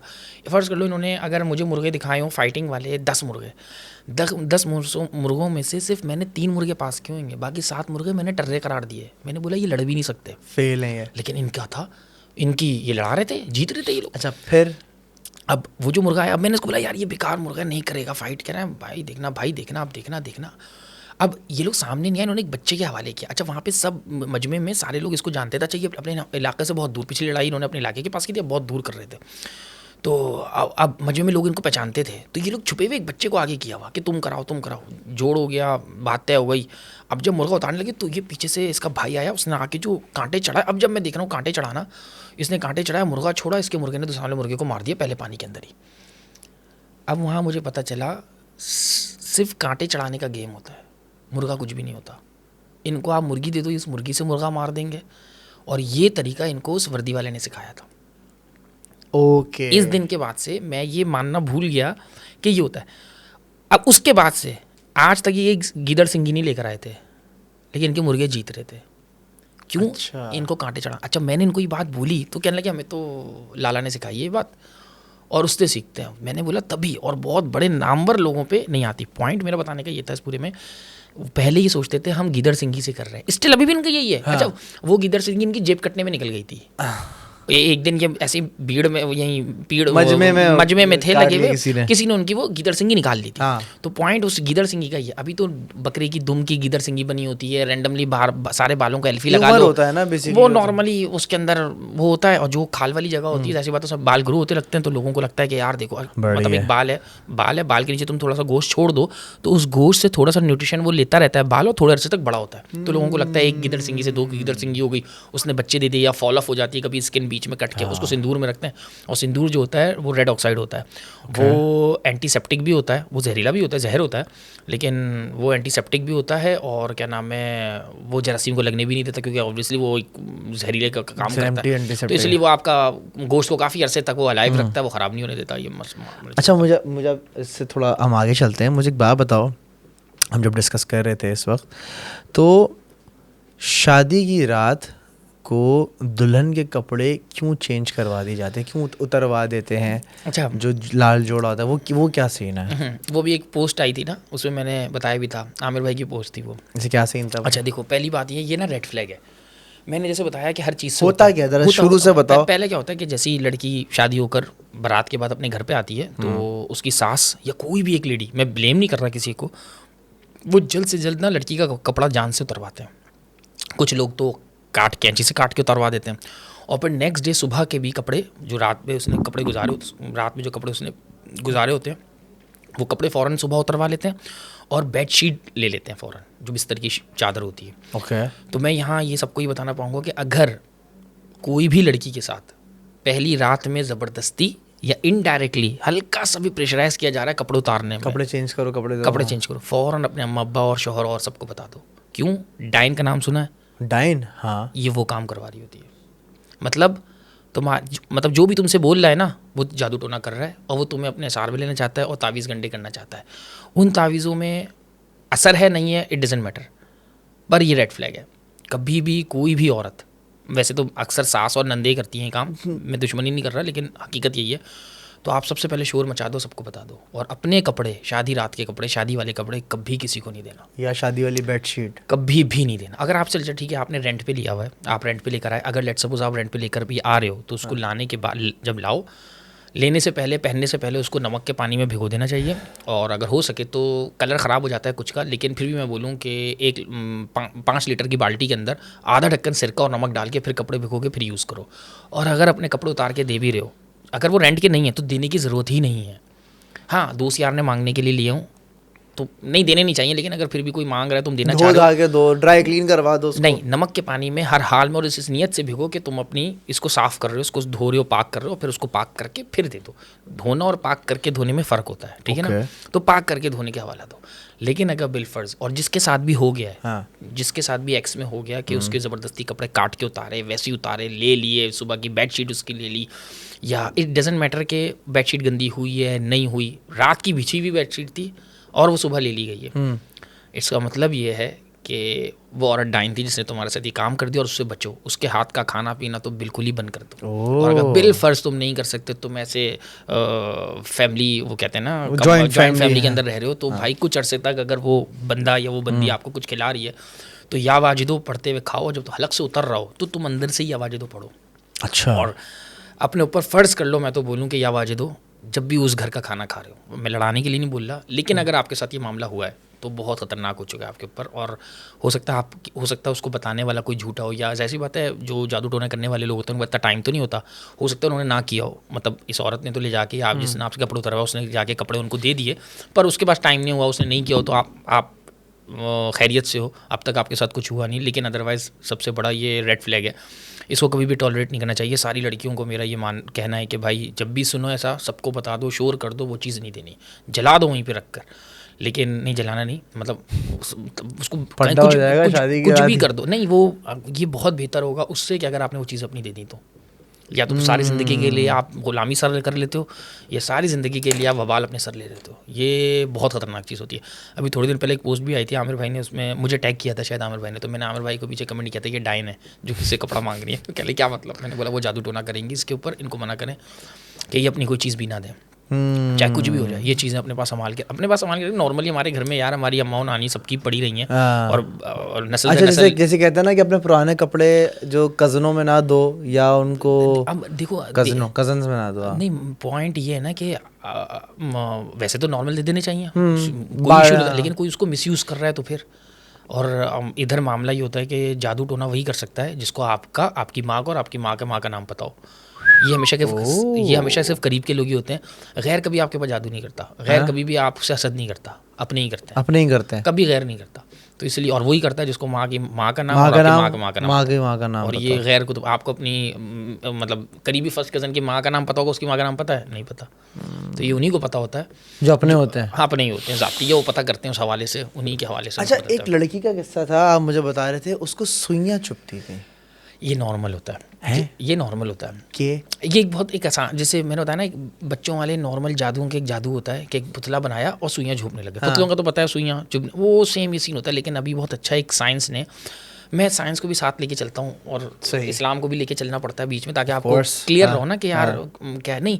असल में इसमें क्या होता है, जो गंदगी का जो तोड़ होता है ना, अगर उसको रूहानियत से लेके चलोगे बहुत लंबा टाइम लग जाता है। तो उसको गंदगी से ही तोड़ करते हैं तो रिजल्ट जल्दी आ जाता है। इसके ऊपर मैं बात आगे करूंगा, ये गंदगी को गंदगी से तोड़, लेकिन आप पहले वाला किस्सा बताओ। वो बस वो उसके अंदर भी वही सीन था कि क्या नाम है, उनको सुइयाँ चुभ हो रही होती थी और उनकी कोई स्पेसिफिक जगह नहीं होती थी। तो मसला इस वक्त आता है, अगर स्पेसिफिक जगह पे ही सुइयाँ चुभें तो आप डायरेक्ट पता कर सकते हो कि यार ये प्रॉब्लम है। लेकिन कुछ हड्डियों की भी 1-2 बीमारियाँ होती हैं जो सुइयाँ चुभती हैं आपको, उसका जादू से कोई लिंक नहीं होता। अच्छा, यहाँ पे क्या होता है, नॉर्मली एक बात बोल रहा हूँ, यहाँ पे कुछ भी होना लोग समझते हैं वो जादू हुआ है। जैसे अभी रास्ते में आ रहे थे, आप एक साहब के बारे में बोले तो कह रहे थे कि यार मुझे जादू कर रहे हैं, ये कर रहे हैं। 99% किसी पे भी नहीं होता, 1% होता है। लेकिन 99 लोग समझते हैं हमारे ऊपर हो रहा है, वो इसी के असर डिप्रेशन में चले जाते हैं, इसी के असर वो हर चीज़ को उससे लिंक कर लेते हैं, हर चीज़। जैसे मैंने आपको बताया कि उन्होंने गीदड़ सिंगी रखी थी, तो वो हर खुशी जो है वो गीदड़ सिंगी की ही वजह से वो एक्सेप्ट। इसी तरह कुछ लोग होते हैं, मेजॉरिटी लोग हैं, वो कहते हैं हर चीज़ हमारी जादू की वजह से हो रही है, हमारे पास जादू की, और लोग पैसा बनाते हैं, लोग कराते, तो ये नॉर्मल चीज़ में होती है। इसी तरह वो लड़की थी, वो कहती थी, वो लड़की का केस था, वो कह रही थी कि भाई क्या नाम है कि मेरे पास सुइयाँ चुभती हैं, मुझे सुइयाँ चुभ रही, जगह जगह करके सुइयाँ चुभ रही हैं। तो हमारे एक साहब हैं, मैं उनको सोचता था पॉडकास्ट में बुलाने के लिए, लेकिन वो आएंगे नहीं मंजर यहाँ पे, क्योंकि वो रियल लोगों में से एक हैं और वो सिर्फ लोगों के वबाल निकालते हैं, लेकिन उनके पास दूसरों का वबाल उनके ऊपर आ जाता है, तो इसलिए वो थोड़ा केयर करते हैं और बहुत मुश्किल से। मैं उनके पास कोई बंदा रेफ़र करता हूँ, मैं उनको बोलता हूँ जल्दी से जाके इनसे मिल लो। आप जैसे उनसे मिलते हैं आपकी नेगेटिविटी उनके ऊपर चली जाती है, तो वो थोड़ा सा अवॉइड करते हैं कि वो ना मिले। तो सेम मतलब मैं भी अवॉइड करता हूँ लोगों से मिलना। हाँ, वो नॉर्मल होता है ना, एक एनर्जीज होती है, ट्रांसफर करती है। आपको पता है मेरी पॉडकास्ट सुनते वक्त भी बहुत सारे लोग कमेंट करते हैं कि आपकी पॉडकास्ट सुनते हुए जो है ना बहुत नेगेटिविटी आ रही होती है और बहुत हम डिस्टर्ब हो रहे होते हैं। नहीं यार, वो डिपेंड करता है ना, मतलब कुछ तो जेलसी में करते होंगे और कुछ सोचते ज़्यादा होंगे और कहीं और ले जाते होंगे हर बात का मतलब। जब आप कुछ देख रहे होते हो, आपके ख्याल जहन में ख्याल चल रहा होता है ना, वो उसी में ले जाते हैं। तो वो अब कह रही है कि ना उसके ऊपर सुइयाँ चुभ रही हैं उसको। खैर, तो हम वो एक जानने वाले थे, उन्होंने बोला कि यार बहुत मसाइल हो गए हैं घर के अंदर, हर चीज़ का ब्लेम डालना उसके ऊपर, और एट द एंड उस बेचारी की सुइयाँ चुभ रही हैं। हम एक साहब थे उनके पास लेके गए, वही जो मेरे जानने वाले, हमने उनके पास रेफ़र किया, उनके पास लेके चलो, तो उन्होंने बोला आप साथ चलो। अच्छा, वो अवॉइड कर रहे थे, कह रहे थे यार अभी मत लेकर आओ, लड़की है, मुझे और भी काम करने हैं। हाँ। फिर उन्होंने बोला भाई फ़लाँ रंग की फ़लाँ चीज़ ले लो, फ़लाँ रंग की फ़लाँ 4-5 चीज़ें ली, कहने लगे इनसे ये बोलो और इसको बोलो कि ये ना फेंक कर आ जाए, एक जगह का बोला, वहाँ जगह पे डाल कर आ जाओ।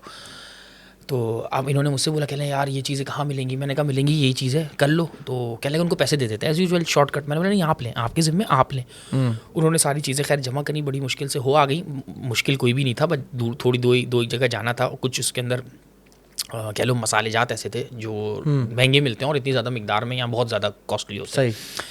लेकिन वो मुझे पता है वो जेन्युइन है, तो उन्होंने दिए सारे मसाले वगैरह उनको, और देने के बाद जगह पे छोड़ने के लिए गए।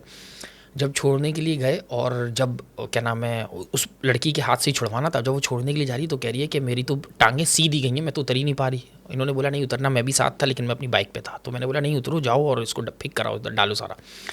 उसने जब वहाँ से डाला तो जिस तरह जुगनू होते हैं ना, उस तरह जो चीज़ फेंकी गई थी वो सारी जुगनू की तरह चमकीली हो गई और फिर शोले की तरह बुझ के सारी बंद हो गई, जैसे शोला और सारा। और ऐसा फील हुआ कि कोई पावर आके, जैसे हमने खाना डाला जिस तरह कबूतर आके बैठते हैं ना, इस तरह कोई चीज़ आई और जैसी खाती गई वो जलती गई। हम आके अच्छा उन्होंने एक थैली बताई थी, उस थैली में लेके जाना और थैली वापस लेकर आ जाना और सुबह उस थैली को दोबारा उस जगह फेंकने जाना। ओके। तो ये लेकर आए और गाड़ी के अंदर बैठे, वहाँ से हम अपने रास्ते में अपने रास्ते। अब वो थोड़ा सबा सिनेमा के पास की, न्यू कराची सबा सिनेमा के पास की बात थी।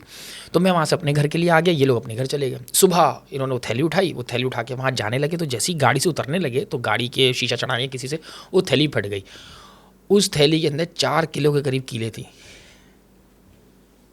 जो उस बच्ची को चुभती थी।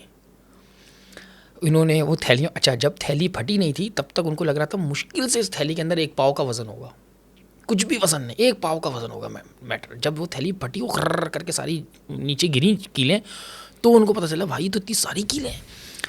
अब उन्होंने वहीं रुक गए, कीलों का हाथ नहीं लगाया। वहाँ से मुझे फ़ोन कर रहे हैं, अब मैं उस बाइक चला रहा था। फिर मैं जब ऑफिस पहुँचा तो इनका फ़ोन आया, वह 17-18 कॉल आई हुई। मैंने कॉल किया तो कहने लगे ऐसा ऐसा हो गया। मैंने कहा रुक जा, मैं पूछता हूँ अशर भाई से। मैंने कॉल किया, उनसे पूछा तो कहने लगे कि बस उठाओ, सारी फेंक दो उधर, सारी डाल दो अंदर, सारी उठा दे। अच्छा उसके बीच में से कोई कपड़ा वपड़ा निकले तो वो भी फेंक देना। जब कीले उठाने लगे तो उसके अंदर से वही पुतला निकला एज़ यूजुअल। उस बच्ची का एक ड्रेस था black and white golden colour का, वो ड्रेस मैंने उस बच्ची को उस ड्रेस में देखा हुआ है। उस ड्रेस का वो पुतला बना हुआ, और वो सारा पुतला उठाया, वो भी सारा वहीं दिन की रोशनी फेंक दिया। कह रहा हमने सारा फेंका, वो नीचे सारा गिर के सिर्फ कपड़ा हो गया, जो सुइयाँ थी वो सारी गिर के वहाँ कपड़े हो गए।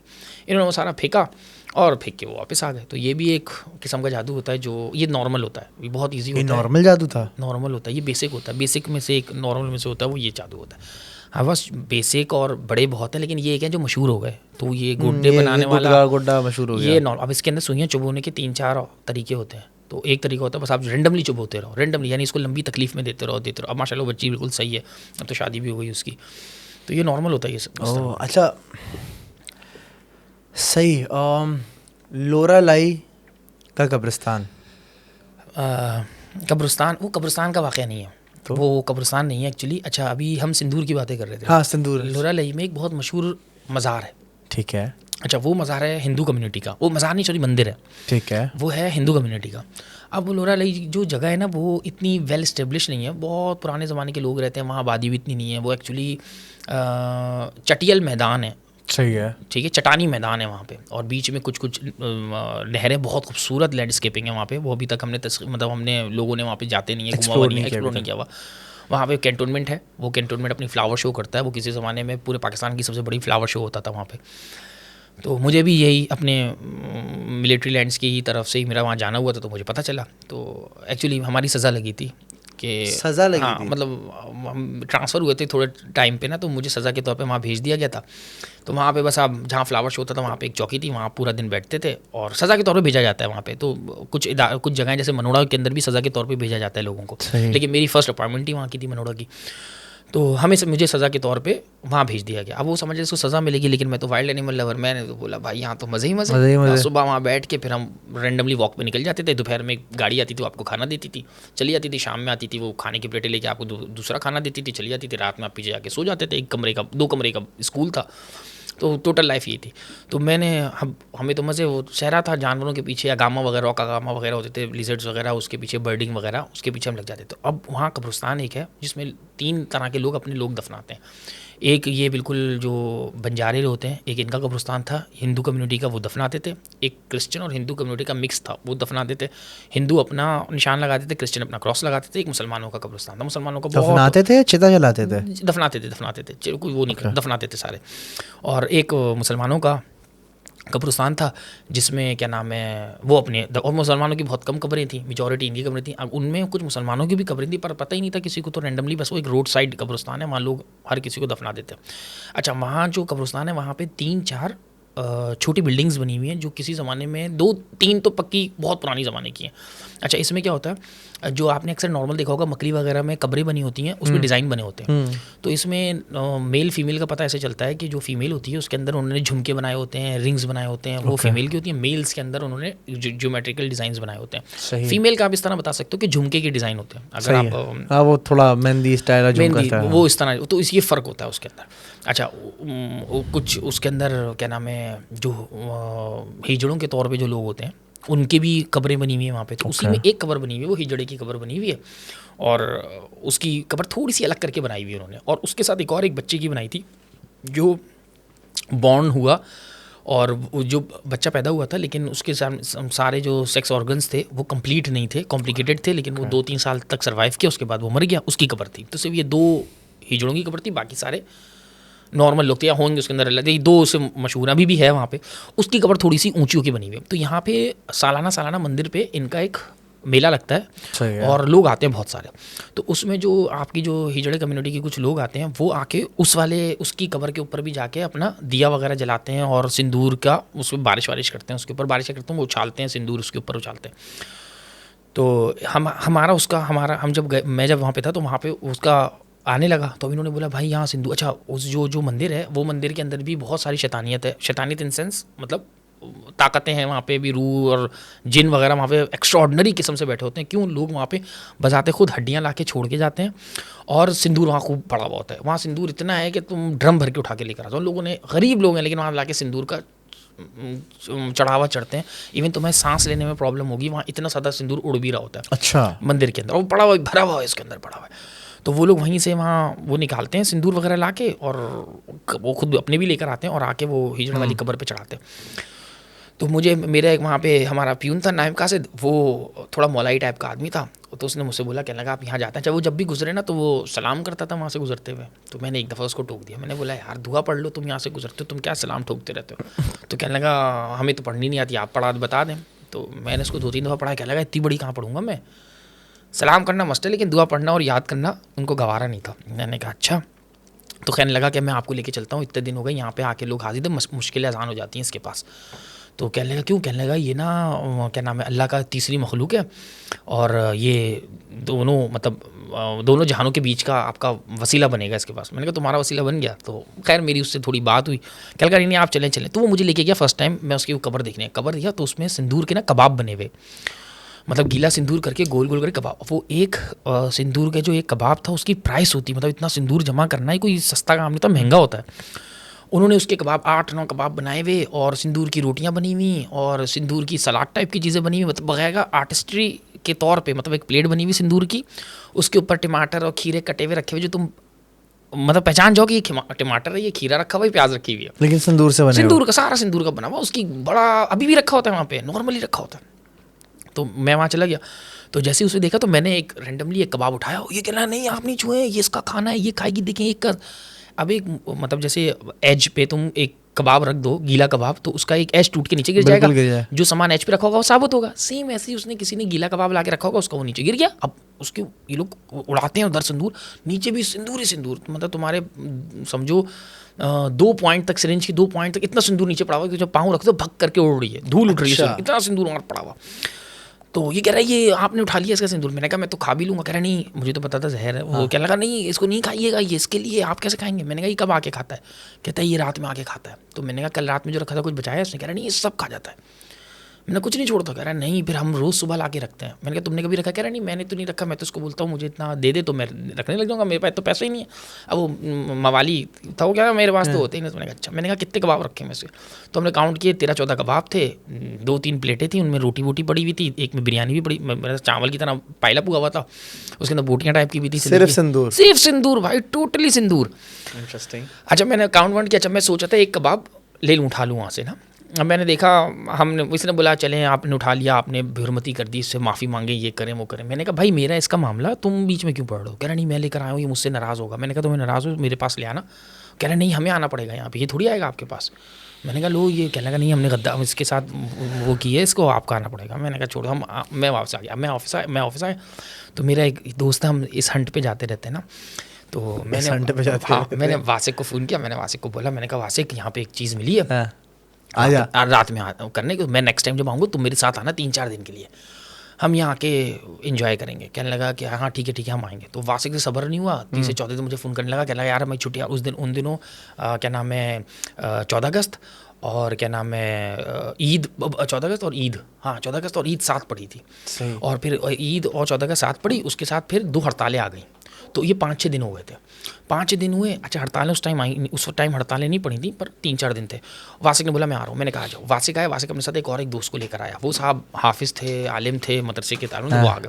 वो आए, उन्होंने आके बोला क्या नाम है कि वो आए, आके बैठे, हम बातें, जैसे वो आया मैंने बोला वासिक यार यहाँ मंदिर मिला है, कबाब खाता है, ये देख सिंदूर कितना यहाँ पे, ये अच्छा उस उन दिनों पुराने मोबाइल थे, कैमरे भी नहीं होते थे मेरे पास, वो रेजर मोटरोला बंदूक खुलने वाला नहीं था, V5 V4 समथिंग, वो तो उसमें क्या तस्वीरें आती, मैं उसको दिखा रहा हूँ भाई ये तस्वीरें, ये तस्वीरें, उस वक्त की तस्वीरों के लिहाज से बहुत प्यारी तस्वीरें थी वो। वासिक ने बोला ठीक है। अब रात में शाम में खाना आया तो वो प्यून हमारा आ गया। मैंने प्यून को बोला, मैंने बोला चलो भाई इसको दिखाना है हिजड़ा। कह लगा क्या बात कर रहे हैं। मैंने कहा वो दिखाना है ना हिजड़े के लिए। कह लगा भाई ऐसे नहीं बोले, वो नाम ले उसका, पाप लगेगा, ये लगेगा। मैंने बोला अरे भाई इसको चल के दिखाना है आज, ये दिखेगा उसको। तो फिर वो जब मैं गया कपड़े वपड़े बदलने, खाना वाना साफ़ लगाना था, उतनी देर में वासिक को बोल रहा है, कह रहा है ये मुनी भाई तो पागल हो गए हैं और क्या नाम है इनका दिमाग ख़राब हो रहा है, ये मरवाएंगे, आप मत जाइएगा, हाँ ये बहुत खतरनाक जगह है, ऐसे नहीं करना। वैसे खैर लंबी वो समझाने लगा। वासिक ने बोला हाँ तुम चलो चलो, मैं उसके पाँव पड़ के माफ़ी मांगूंगा। हम गए, वही कबाब, वही सारी चीज़ें एज इट इज़ वहाँ पड़ी हुई, कुछ फ़र्क नहीं। हाँ जिस कबाब का कोना टूटा हुआ था ना, वो कबाब साबुत था। जो कबाब का कोना टूट गया वो कबाब साबुत था। अब कोई सीन में आया होगा, आके रखा होगा, बना दिया होगा उसने होगा। वासिक और मैं गए, वासिक ने सारी चीज़ों की तस्वीरें खींची, वो लाया था अपने साथ उस वक्त साइबर शॉट, हाँ ना, सोनी एरिक्सन का एक कैमरा था, अच्छा वो कैमरा लेकर आया, उसने तस्वीरें शॉट करी। उसने बोला रात में हम कैमरा यहाँ लगा देंगे, यहाँ लगा देंगे, हम रात में गुजारेंगे। अच्छा हमें ये था कि रात में आके चेक करेंगे कौन रखता है, सुबह कौन रखता है, इस मामले में लेकिन डर भी आ रहा था रात में। इसने बोला, इसकी समझ गया, इसने बोला कि ना भाई मामला आउट हो रहा है। इसने बोला भाई आप लोग गलत नहीं करेंगे, मैं बता दूंगा। उसने जाके वहाँ का कैंटोनमेंट का हमारा वो था, एक मेंबर होता है सिविल, उसको कहते हैं काउंसलर को बता दिया कि ना ये, और काउंसलर वहाँ का लोकल, वो उसका भी दीन ईमान वहाँ से बड़ा मैटर, वो भी बड़ा ईमानदार, मतलब इस हवाले से उसका बड़ा अकीदा पक्का इस बात में। वो मगरिब के बाद हमारे पास आ गया अपनी गाड़ी में, और गाड़ी में उसको सरकारी गाड़ी मिली थी, उस सरकारी में पास आ गया। हाँ बोला देखें यहाँ पे ऐसा कुछ ना करें, यहाँ पे लोकल है, उनको बुरा लग जाता है, ये हो जाता है, वो जाता है। तो उसने हमें बताया कि देखें सर यहाँ पे मामलात हैं, ये मामलात इस तरह नहीं चलते जिस तरह आप लोग समझ रहे हो। हमें भी आइडिया था मंदिर के हिसाब से, मुझे तो आइडिया था कि वहाँ पे जिन्नात हैं जो अमल करते हैं, क्योंकि इस एरिया में इस हद तक इतना रौनक लगा के रखना कोई आसान काम नहीं होता। उसको उन्होंने पेशा बनाया हुआ था ताकि उनको उनका खाना वाना मिलता रहे। सही। हमने बोला ठीक है, हमने उनको बोला नहीं हम नहीं जाएंगे, बस ऐसे ही राउंड लगा देंगे, हम सुबह जाएंगे। हम मैं और वासिक ने बोला रात में जा रहा हूँ, हम लोगों की तबीयत ख़राब, मेरी तो जान निकल ली जाते में, डर आ रहा है। एक छठी हिस्सा हमारा खौफ नहीं करती मुझे हमेशा ऐसे ही होता है, छठी हिस्स वाला खौफ ना, कि दब रहा है मैं, वैसे ही मेरी परेशानी हो रही है। मैंने वासिक को बोला, तो वासिक ने बोला अरे वो भी कुछ नहीं होता, आ जाओ यार चलते हैं। हम वहाँ गए, चलते में कोई कबाब नहीं, कोई सालन नहीं, कोई प्लेट नहीं, कुछ नहीं पड़ा, सिर्फ नीचे की जो धूल पड़ी हुई है सिंदूर की, सिर्फ वो धूल पड़ी हुई है। मैंने वासिक को बोला, वासिक ने बोला कैमरा लगा रहा हूँ मैं, हम अब सुबह आएंगे, देखते कौन रखता है, रात वाला हो सकता है ले गया उतना पैसा, उसके बाद थोड़ी क्या रोज़ आके सिंदूर लगाएगा यहाँ पे। उसने वासिक ने वहाँ कैमरा फिट किया, और वासिक ने बोला मैं तो कैमरा छोड़ के नहीं जाऊँगा। अच्छा हम ये सारी बातें कर रहे हैं कि रैंडमली भंवर उठा, और जो बच्चा था उसकी कब्र बाहर से भंवर उठ के और इसकी हिजड़ी की कब्र से सीधा आगे की तरफ जाने लगा। मैंने कहा हवा नहीं, लेकिन वहाँ रैंडमली होता है, कहीं हवा नहीं होती, भंवर सहरा में नॉर्मल उठता है, तो वो उठा, लेकिन उस वक्त तो हर चीज़ पिन कर रही है ना कि ये भूत है, ये क्यों हो रहा है। अच्छा मुझे ये तो पक्का पता था कब्र से तो कुछ काम नहीं होने वाला। हाँ रैंडमली जो मुहाफिज होते हैं वो कोई ना कोई हिसाब कर रहे हो, या वहाँ के रहने वाले कोई मसाइल करो, क्योंकि जंगल है, जंगल विवान में ये सारी चीज़ें नॉर्मली होती हैं। लेकिन हमें उस वक्त फिर रोंगटे खड़े होने लगे, सिक्स सेंस जिसम का बोल रहा है कि कुछ गड़बड़ हो रही है। मैंने वासिक को बोला, मैंने कहा वासिक छोड़ चलते हैं, छोड़ दे इसको। वासिक बोला यार तुम फट रहे हो ये वो। तो मैं ऐसी चीज़ों से पहले भाग जाता हूँ कि इससे पहले कुछ भाग। तो मैंने वासिक को बोला, मैंने कहा वासिक देख मुझे बहुत सर्दी लग रही है, तबीयत मेरी ख़राब हो रही है, मैं निकल रहा हूँ, आ जाओ कमरे में चलते हैं वापस। वासिक बोला यार नहीं फटा। अब जो उनके साथ हमारे एक दोस्त थे, उनका नाम इलियास है, अभी भी थोड़ी बहुत कभी बार बात हो जाती है। उसके बाद से इलियास भाई ने मुझसे बोल दिया आइंदा मैं तुम लोगों से मिल लूँगा, वासिक से भी नहीं मिलते। तो इलियास भाई को मैंने बोला, इलियास भाई ने बोला हाँ यार मैं तुम्हारे साथ चल रहा हूँ। उनके डरने लगे, वो चलते हुए ना सूरह यासीन पढ़ रहे हैं। मैंने इलियास भाई को बोला, मैंने कहा तुम यासीन पढ़ोगे, यहाँ हाजिरी हो गई फिर क्या करोगे। उन्होंने यासीन पढ़ना बंद कर दी, कह रहे हालांकि मैंने मजाक में बोला, वो चुप हो गए, जबकि वो दौरा 8वें दौरे या 7वें दौरे के वो तालिब इल्म थे, मदरसे के आलिम बन रहे थे। खैर हम चलते हुए आ गए, वासिक ने कैमरा वाला लगाया, हम चलते हुए इधर आ गए। हम कमरे में आ गए, हमें कैमरे की ना शटर की आवाज़ आ रही, क्लिक क्लिक आवाज़ आ रही है। और कितनी दूर का फासला मैं बताऊं, फासला कितनी दूर का होगा, जैसे समझो बलोच कॉलोनी से, बलोच के पुल से नर्सरी तक का रास्ता है, इतना फासला था। इतना दूर था। उस कब्रिस्तान की वो कब्र और कब्रिस्तान तुम लोग की चौकी, हम लोग की चौकी। लेकिन हम पैदल जाते थे, मतलब नॉर्मल ड्राइव, तुम पैदल चलते हुए चले जाओगे, तुम्हें बड़ा नहीं लगता था, नॉर्मल हम पैदल ही जाते थे, खुला था, पैदल चलते थे, इतना फासला नहीं है, तुम नर्सरी से बलूच कॉलोनी के पुल में तुम पैदल जा सकते हो। तो ये ऐसे थोड़ा कम होगा, 19-20 कह लो। हमें क्लिक क्लिक की आवाज़ें आ रही हैं। वासिक के कान पहले खड़े हो गए क्योंकि वासिक कैमरे का यूज टू था, मैं तो कैमरे के यूज से। वासिक ने बोला यार कैमरा क्लिक कर रहा है, कैमरा क्लिक कर रहा है, कैमरा क्लिक कर रहा है। उसके बाद चलो, मैंने बोला यार नहीं चल रहे अब। और वो इलियास भाई बोलने मैं तो नहीं जा रहा, इलियास भाई बोले मैं नहीं जा रहा, मुझे नमाज़ पढ़नी है, मुझे ईशा पढ़नी है, ईशा पढ़नी है। मैंने बोला हाँ नमाज़ तो पढ़नी है। मैंने कहा आके पढ़ लेंगे, क्या लगे ज़िंदा नहीं रहेंगे, तुम मत करो। बहुत मेरी तबीयत डाउन पे डाउन, मेरा दिल चाह रहा है वहीं बैठ जाऊँ। अच्छा ये कंडीशन मेरी नोफिल बताएगा। आप मुझे नोफिल कौन थे? तो जब वो डेंजू में लाइन का टाइगर अटैक हुआ था ना, उस दिन भी मेरे साथ ये कंडीशन हो रही थी। खैर हम क्या नाम है, बुराई होने से पहले मेरी तबीयत तो खराब होती है। तो मैं और वासिक वहाँ से निकले, कैमरे के पास गए, तो साफ ऐसा लगा कि कैमरा पड़ा था, कैमरे को बकायदा कोई छोड़ के आगे की तरफ भागा है और हमें सिंदूर उड़ता हुआ दिखा। हालांकि रात ही हल्का सा चांद निकला हुआ था, पता चल रहा था, बकायदा हमें ऐसे हुआ भागे। सब कबाब वैसे ही आ गए, बल्कि मतलब उसी जगह पे एक्यूरेट नहीं, आगे पीछे रख के कबाब रखे हुए सारे। वासिक ने कैमरा उठाया और वासिक कैमरे को थोड़ी देर देख रहा है, मुझे बोला कैमरा बहुत ठंडा हो रहा है, कैमरा बहुत ठंडा हो रहा है। मैंने कहा वासिक भागे? कह रहा पीट करके भागेगा या वैसे बता। वासिक को मस्ती सूझ रही है, लेकिन वासिक थोड़ा लाइट करना चाह रहा था। तो मैंने, वासिक मेरे मदरसे के ही दोस्त है, मैंने वासिक को बोला, मैंने कहा वासिक कैमरा ठंडा हो रहा है यार। मैं वहीं पढ़ा, मैंने दुरूद शरीफ पढ़ना स्टार्ट किया। वासिक बोले तुम क्या कर रहे हो? मैंने कहा यार दुरूद शरीफ अगर तो पढ़ो, आखिरी टाइम है, अगर कुछ हो गया। मैंने उसको एक तंजिया मारा, उसने कैमरा लेके आ रहा, कैमरा चेक करो, कह रहा बैटरी डाउन है यार कैमरे की। मैंने कहा क्यों? कह रहा यार बैटरी फुल थी। तो मैंने कहा एक्स्ट्रा बैटरी, कह रहा कमरे में रखी है। मैंने कहा चलो आओ कमरे में चलते हैं। हम कमरे में आए, फिर वापस आया था चल के। हाँ वापस चल के, मैं नॉर्मल चलना था ना। अगर मैं रात में वैसे ही चलता, मैं जंगली खरगोशों के पीछे निकला हुआ होता था, मैं गीदड़ों के पीछे जा रहा होता था, मैंने लोमड़ियाँ वहाँ देखी, मैंने चमगादड़ें देखी, मेरा काम होता था रात में नॉर्मली, मैं इससे डबल चलता हुआ आता था। मैं तो कभी बार तो मैं निकलता था पैदल चलता, मैं सुबह फजर के सामने वापस आ रहा होता था। फजर की आवाज़ नॉर्मली नहीं होती थी, लेकिन फजर के टाइम पे मुझे फजर दिख चुकी होती तब मैं वापस आ रहा होता था। मैं पूरी रात घूमता रहता था। हम जल्दी कमरे में आके हमने, इसने बैटरी चेंज करी, बैटरी चेंज वो रखी, वो वाली बैटरी वापस लगा। अब जो नई बैटरी लगाई वो 30% आई थिंक बैटरी थी उसकी, उसने लगाया, ऑन किया, नॉर्मल समझ लो मैं हुडी पहने हुए और कैमरे को ऐसे झांक रहा हूँ, नॉर्मल कुछ भी नहीं। और एक नहीं, जितने शटर बजे थे वो सारी, और हर साइज़ मुख्तलिफ, मतलब हर कोई आके ना ऐसे देख के गया है, हर कोई आके क्या रखा हुआ है, क्या रखा हुआ है, क्या रखा हुआ देखे। इवन जो आखिरी बंदा भागा, जब कैमरा दिखा तो उस कैमरे मतलब स्क्वायर फ्रेम होता है ना, स्क्वायर फ्रेम का एक मतलब 3 कॉर्नर पे पूरा उसका कपड़ा आया हुआ कि वो यहाँ से भागता हो। थोड़ी देर वो देखता रहा, मैंने उसको देखा, मैंने बोला इसके यहाँ कुछ मतलब ब्लैक रंग का एक शेडो, लेकिन तुम बरमला देख सकते हो, ऐसे कुछ देख रहा है उसमें। वो काली तस्वीर, वो काले, हम जूम किया, काली नहीं उस दिन तो उस टाइम तो जूम नहीं किया, जूम दूसरे दिन किया था। अगर तुम मतलब पूरी आंख नाक हमें दिख रही है, पर कैमरे में कुछ भी नहीं थी, मतलब कैमरे में बस कोई देख रहा है, शेडो था, शेडो में ऐसे करके दिख रहा है, तुम्हें दिख रही है आंख नाक सब तुम देख रहे हो, पर तस्वीर के अंदर नहीं थी, सिर्फ हमें दिख रही थी आंख नाक। और मैंने, उसने मुझे दिखाया, click click click click click click करते रहे। एक ने तो आधा कैमरा पूरा कैप्चर किया, वो उसने बड़े गौर से ऐसे देख रहा है, और उसकी आंखों में काला शोला, साफ पता चल रहा है कोई एक मैटर आउट हुआ भाई। इसने रखा, मैंने बोला भाई मुझे तो, इलियास भाई नमाज पढ़ने खड़े, जैसे मंदिर आए वो इलियास भाई नमाज पढ़ने खड़े हुए थे। वो वितर की आखिरी, वितर की बात, वो वितर की बात के आखिरी 2 रकातें पढ़ रहा है। बस मैं उठा, मैंने कहा मैं वज़ू करने जा रहा हूँ, और मुझे अजीब सा हो रहा था। मैंने वज़ू करा, ठंड लग रही है, मेरी तबीयत ख़राब, मैंने कोई नमाज़ नहीं पढ़ी। मैं आया, मैं चारपाई पे लेटा, ओढ़ा और मुझे बुखार चढ़ गया, मैं तो गया फारिग। अब ये मैं सो गया उधर लेट के, ये वासिक और इलियास भाई जाके बातें करते रहे। सुबह हुई तो मैं लेट उठा, ना फजर पड़ी ना कुछ किया, लेट आँख खुली। अब वासिक भी बुखार में तप रहा है।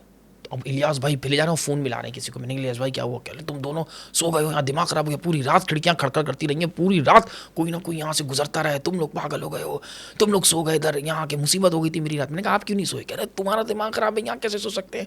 वो बोलने मैंने 300 दफ़ा सूरह यासीन पढ़ के ख़त्म कर दिए रात में, तुम लोग समझ में नहीं आ रहा तुम लोगों को। मैंने कहा अच्छा, उठते बुखार, उन्होंने दवाई ववाई दी, इतनी देर में फिर ये जमाली आया, वो नायब कासिद जमाली आया। उसने वो आती बोल रहा है मैंने आप लोगों को मना किया था, चल के देखे, उसका खाना नहीं आया अभी तक सुबह तक, उसने ये किया। मैंने क्या किया भाई? चलो, मैंने कहने लगा नहीं, मैं वो पहले उसने खाना वाना दिया उसको, मैंने कहा चल के देख लेते हैं वहाँ क्या हुआ। अब मैंने वासिक को उठाया, वासिक की तबीयत बिल्कुल ख़राब, लाल आँखें उसकी, उसका बुखार तप रहा है, 104 तक का बुखार उसको टच कर रहा है। मैंने उसको बोला जमाली को लाओ तुम पैनाडोल वगैरह तो ला के दो, तो उसने कैल्पॉल बच्चों का सिरप था वो ला के दिया, उसने पिया, मैंने भी वही पिया। थोड़ी देर में तबीयत मेरी तो बेहाल हुई, लेकिन बुखार 4-4 घंटे बाद मुझे चढ़ जा रहा है। एज़ यूजुअल चढ़ता है तो मुझे पता था मैं उतार लूँगा अपना बुखार। हम कैल्पोल मैंने भी पी, मैं तो कैल्पोल बड़ी मज़े की होती है, तो हमने मैं तो मुँह लगा के पी रहा था, उसको भी 3 चमचे 2 चमचे पिलाया, वो बैठा। फिर मैंने उसको बोला यार पैराडोल वगैरह ला के दो और वापसी का बंदोबस्त करो, इन लोगों को वापस भेजना है। तो कह रहे नहीं आपको वापस नहीं जाना पड़ेगा, आप इसको सुधार के जाएँ जो आप लोग नहीं। मैंने कहा वो भाई हम संभाल लेंगे ना, तुम तो जाओ ना यहाँ से। तो अच्छा एक दिन पहले हमारे पास से ड्राफ्ट लेटर आ गया था, मेरी वहाँ से पोस्टिंग दोबारा आ गई थी ना मेरी पोस्टिंग, तो मैंने नहीं देखा था, पर जमाली को पता था, तो जमाली ने हमें दिया नहीं क्योंकि आप 3 दिन पूरे लगा कर जाएँ यहाँ पर। मैंने कहा हम अभी लगा के जाते हैं, हम भाग जाते पहले, हम तो बीमार हो गए थे। तो खैर वो हम सुबह हुई, हम दोबारा जब सुबह हुई हम क्या ना खाना वाना खाया, दोपहर तक वहीं बैठे रहे, मेरी हिम्मत नहीं हुई। जमाली बोला चलो चलो, मैंने कहा तुम जाके तो जाओ, ये लोग कैमरा जाओ तस्वीरें खींच कर आओ। कह रहा मैं हाथ नहीं लगाऊंगा इसको, हालांकि जमाली को नहीं पता था कैमरे में क्या हुआ। ये बात सिर्फ मुझे वासिक को क्लियरली पता थी, इलियास भाई को भी नहीं पता था कैमरे में तस्वीरें आई हैं, सही है। अब जो उसने बोला मैं हाथ नहीं लगाऊँ, तो मैंने बोला चलो मैं देखता हूँ। फिर मैंने जब कैमरा लिया और कैमरा करके जब मैंने ऑन करके जब जूम किया, तो कोई आँख कोई नाक कोई कुछ नहीं, पर उसकी तस्वीरें क्लियर, उसके हेड पे तस्वीरें, मतलब कोई झांक रहा है क्लियर, लेकिन वो काली, जैसे शेडो आता है ना, शेडो झांक के चला जाता है, या तुमने फ्लैश मारा काला हो गया, वो तुम्हें नहीं दिख रहा, बाकी की लाइट आ रही है बाकी की नहीं आ रही, कुछ ऐसा सिस्टम नहीं उसके अंदर। मैंने तस्वीरें जूम की, लेकिन मुझे होला आ रहा है, मुझे अपने ख्याल देखा तो था, मुझे आंखें दिख रही हैं, मुझे अभी भी आंखें आनी है, ये पूरे फेशियल एक्सपीरियंस पूरे बच्चों के दिख रहे हैं कि ये बच्चा अम्मा, ये अब्बा, ये नाना है, मुझे क्लियर दिख रहा है उसके अंदर क्या क्या आ रहा है उसके अंदर। खैर मैंने वासिक को उठाया, वासिक को बोला, वासिक बोला यार वापस चलते हैं। मैंने बोला क्या हुआ था रात में, तो कह रहा तू तो सो गया था। फिर मैंने बोला कह रहा है तस्वीरें बिल्कुल क्लियर है उसके अंदर, तुम देखो तो तस्वीरें, पीछे बच्चों के पाँव भी दिख रहे हैं। अब जब हमने उसको जूम किया, पीछे पाँव दिख रहे हैं, बगैर उंगलियाँ नहीं थी, तुम्हारा पूरा पाँव पर उंगलियाँ कटी हुई हो, और 3-4 तस्वीरों में क्लियर वो चीज़ें थी। वासिक ने बोला भाई मुझे तो जाना है। मैंने बोला हाँ चलते हैं। अब ये बात हो गई इतनी देर में, फिर मेरा फ़ोन आया हमारे सुपरवाइज़र वो सुपरिटेंडेंट का, उसने बोला भाई तुम्हारा ट्रांसफ़र लेटर मिल गया। मैंने कहा मुझे तो नहीं मिला। कह रहा वहाँ जमाली ने रिसीव किया। हम बैठे रहे, शाम में 4 बजे जमाली आया, जमाली को बोला, जमाली बोला हाँ आ गया। तो मैंने दोनों क्यों नहीं बताया, कह रहा मैंने खोला नहीं। मैंने कहा लाओ दो, जो देखा वो ट्रांसफ़र आ गया था। मैंने कहा आज ही लपेटते हैं। कह रहा आप हैंड ओवर और हैंडिंग टेकिंग तो दें। मैंने कहा वहाँ कराची में देंगे, चलो अभी तो निकलो यहाँ से। फिर हम वहाँ से बैठे और फिर हम वापस आ गए। वापस फिर आके इसने तस्वीरें सारी खोल के डिटेल देखी तस्वीरों की, सब तस्वीरें एज इट इज़ वैसे ही।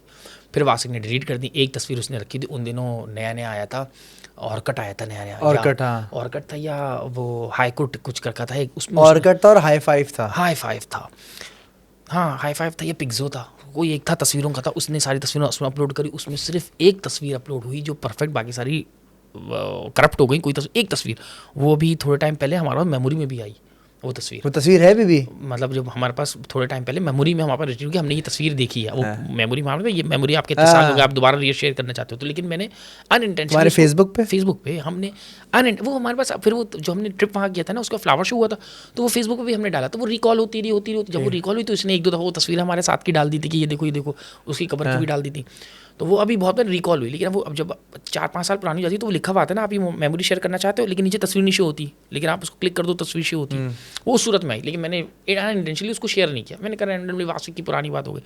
अब वासिक से इतनी बातचीत नहीं होती, 2-1 दफ़ा हुई है कभी कभार होती थी तो बात नहीं, लेकिन ये रियल वाक़या था उसके साथ का। अच्छा हम मतलब नॉर्मली हम इसको, मतलब मैं ही बोलता था यार हिजड़े वगैरह का काम नहीं करते, मतलब हम नॉर्मली ये बोलते हैं, मेरा ये होता है कि यार ये कोई स्पेशल नहीं होते, मतलब ये डिफेक्ट होता है, वो आदमी अपने ऊपर कैरी कर लेता है, लेकिन उसकी कबर के ऊपर इसी था। लेकिन वो जो पाँव, अच्छा ये पाँव वाला सीन के सेम सीन, यही पाँव साउथ अफ्रीका में मैंने देखा था, पूरी एक गैदरिंग थी। क्या बात कर रहा है यार, और मेरे को जाना है साउथ अफ्रीका भी।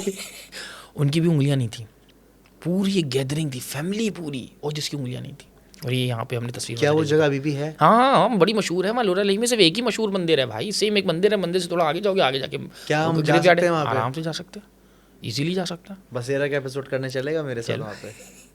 चलो रैंडमली। ओए वहाँ पे भाई बहुत ज़बरदस्त एक झीलें हैं, बड़ी ज़बरदस्त, ग्रेट चटियल, बड़ी प्यारी जगह है, लैंडस्केपिंग ऐसी है कि मज़ा आ जाए वहाँ पे आपको। मोबी thank you so much for coming.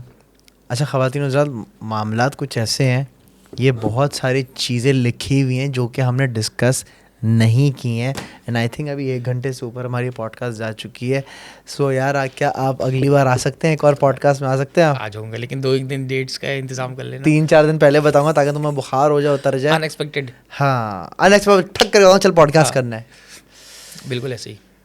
Thank you so much भाई। Ladies and gentleman, I hope आप लोग को अच्छा लगा होगा ये वाला पॉडकास्ट। कमेंट में लाजमी बताना कि तुम्हें पॉडकास्ट कैसा लगा, और मूवी की शक्ल देखो, जहाँ भी तुम्हें नज़र आए मूवी को बोलना मूवी भाई आप ग्रेट है, ठीक है। अच्छा सेकंड, दूसरा भाई, हाँ ये काम अब नहीं होते तो इसके लिए काइंडली मैसेज या डीएम नहीं करिए। हाँ यार, इस काफ़ी सारे लोगों ने मूवी को मैसेज करा है, हमारा उतारा कर दें नहीं हमारा। मतलब ये नहीं था यार, बहुत दुख भरी कहानी होती है, आपके सर पे आई सवाल अंडरस्टैंड जाते हैं, यार, वो आप मुझे भी फिर- आजकल बहुत दुख भरे एपिसोड सुनने को मिल रहे हैं, तो पता नहीं कहाँ कहाँ इसलिए से। बहुत दुख होता है और आप नहीं कर सकते हेल्प आउट, और फिर बंदे आपके अगली पीछे लगे पॉडकास्ट में इसको डिस्कस करेंगे कि हम आजकल फेस क्या कर रहे हैं। हाँ। आपको क्या मैसेज आ रहे हैं, मुझे भी क्या मैसेज आ रहे हैं। बहुत सारा ख्याल रखिएगा। पाकिस्तान जिंदाबाद। अल्लाह हाफ़िज़। रहं। अल्लाह हाफिज़।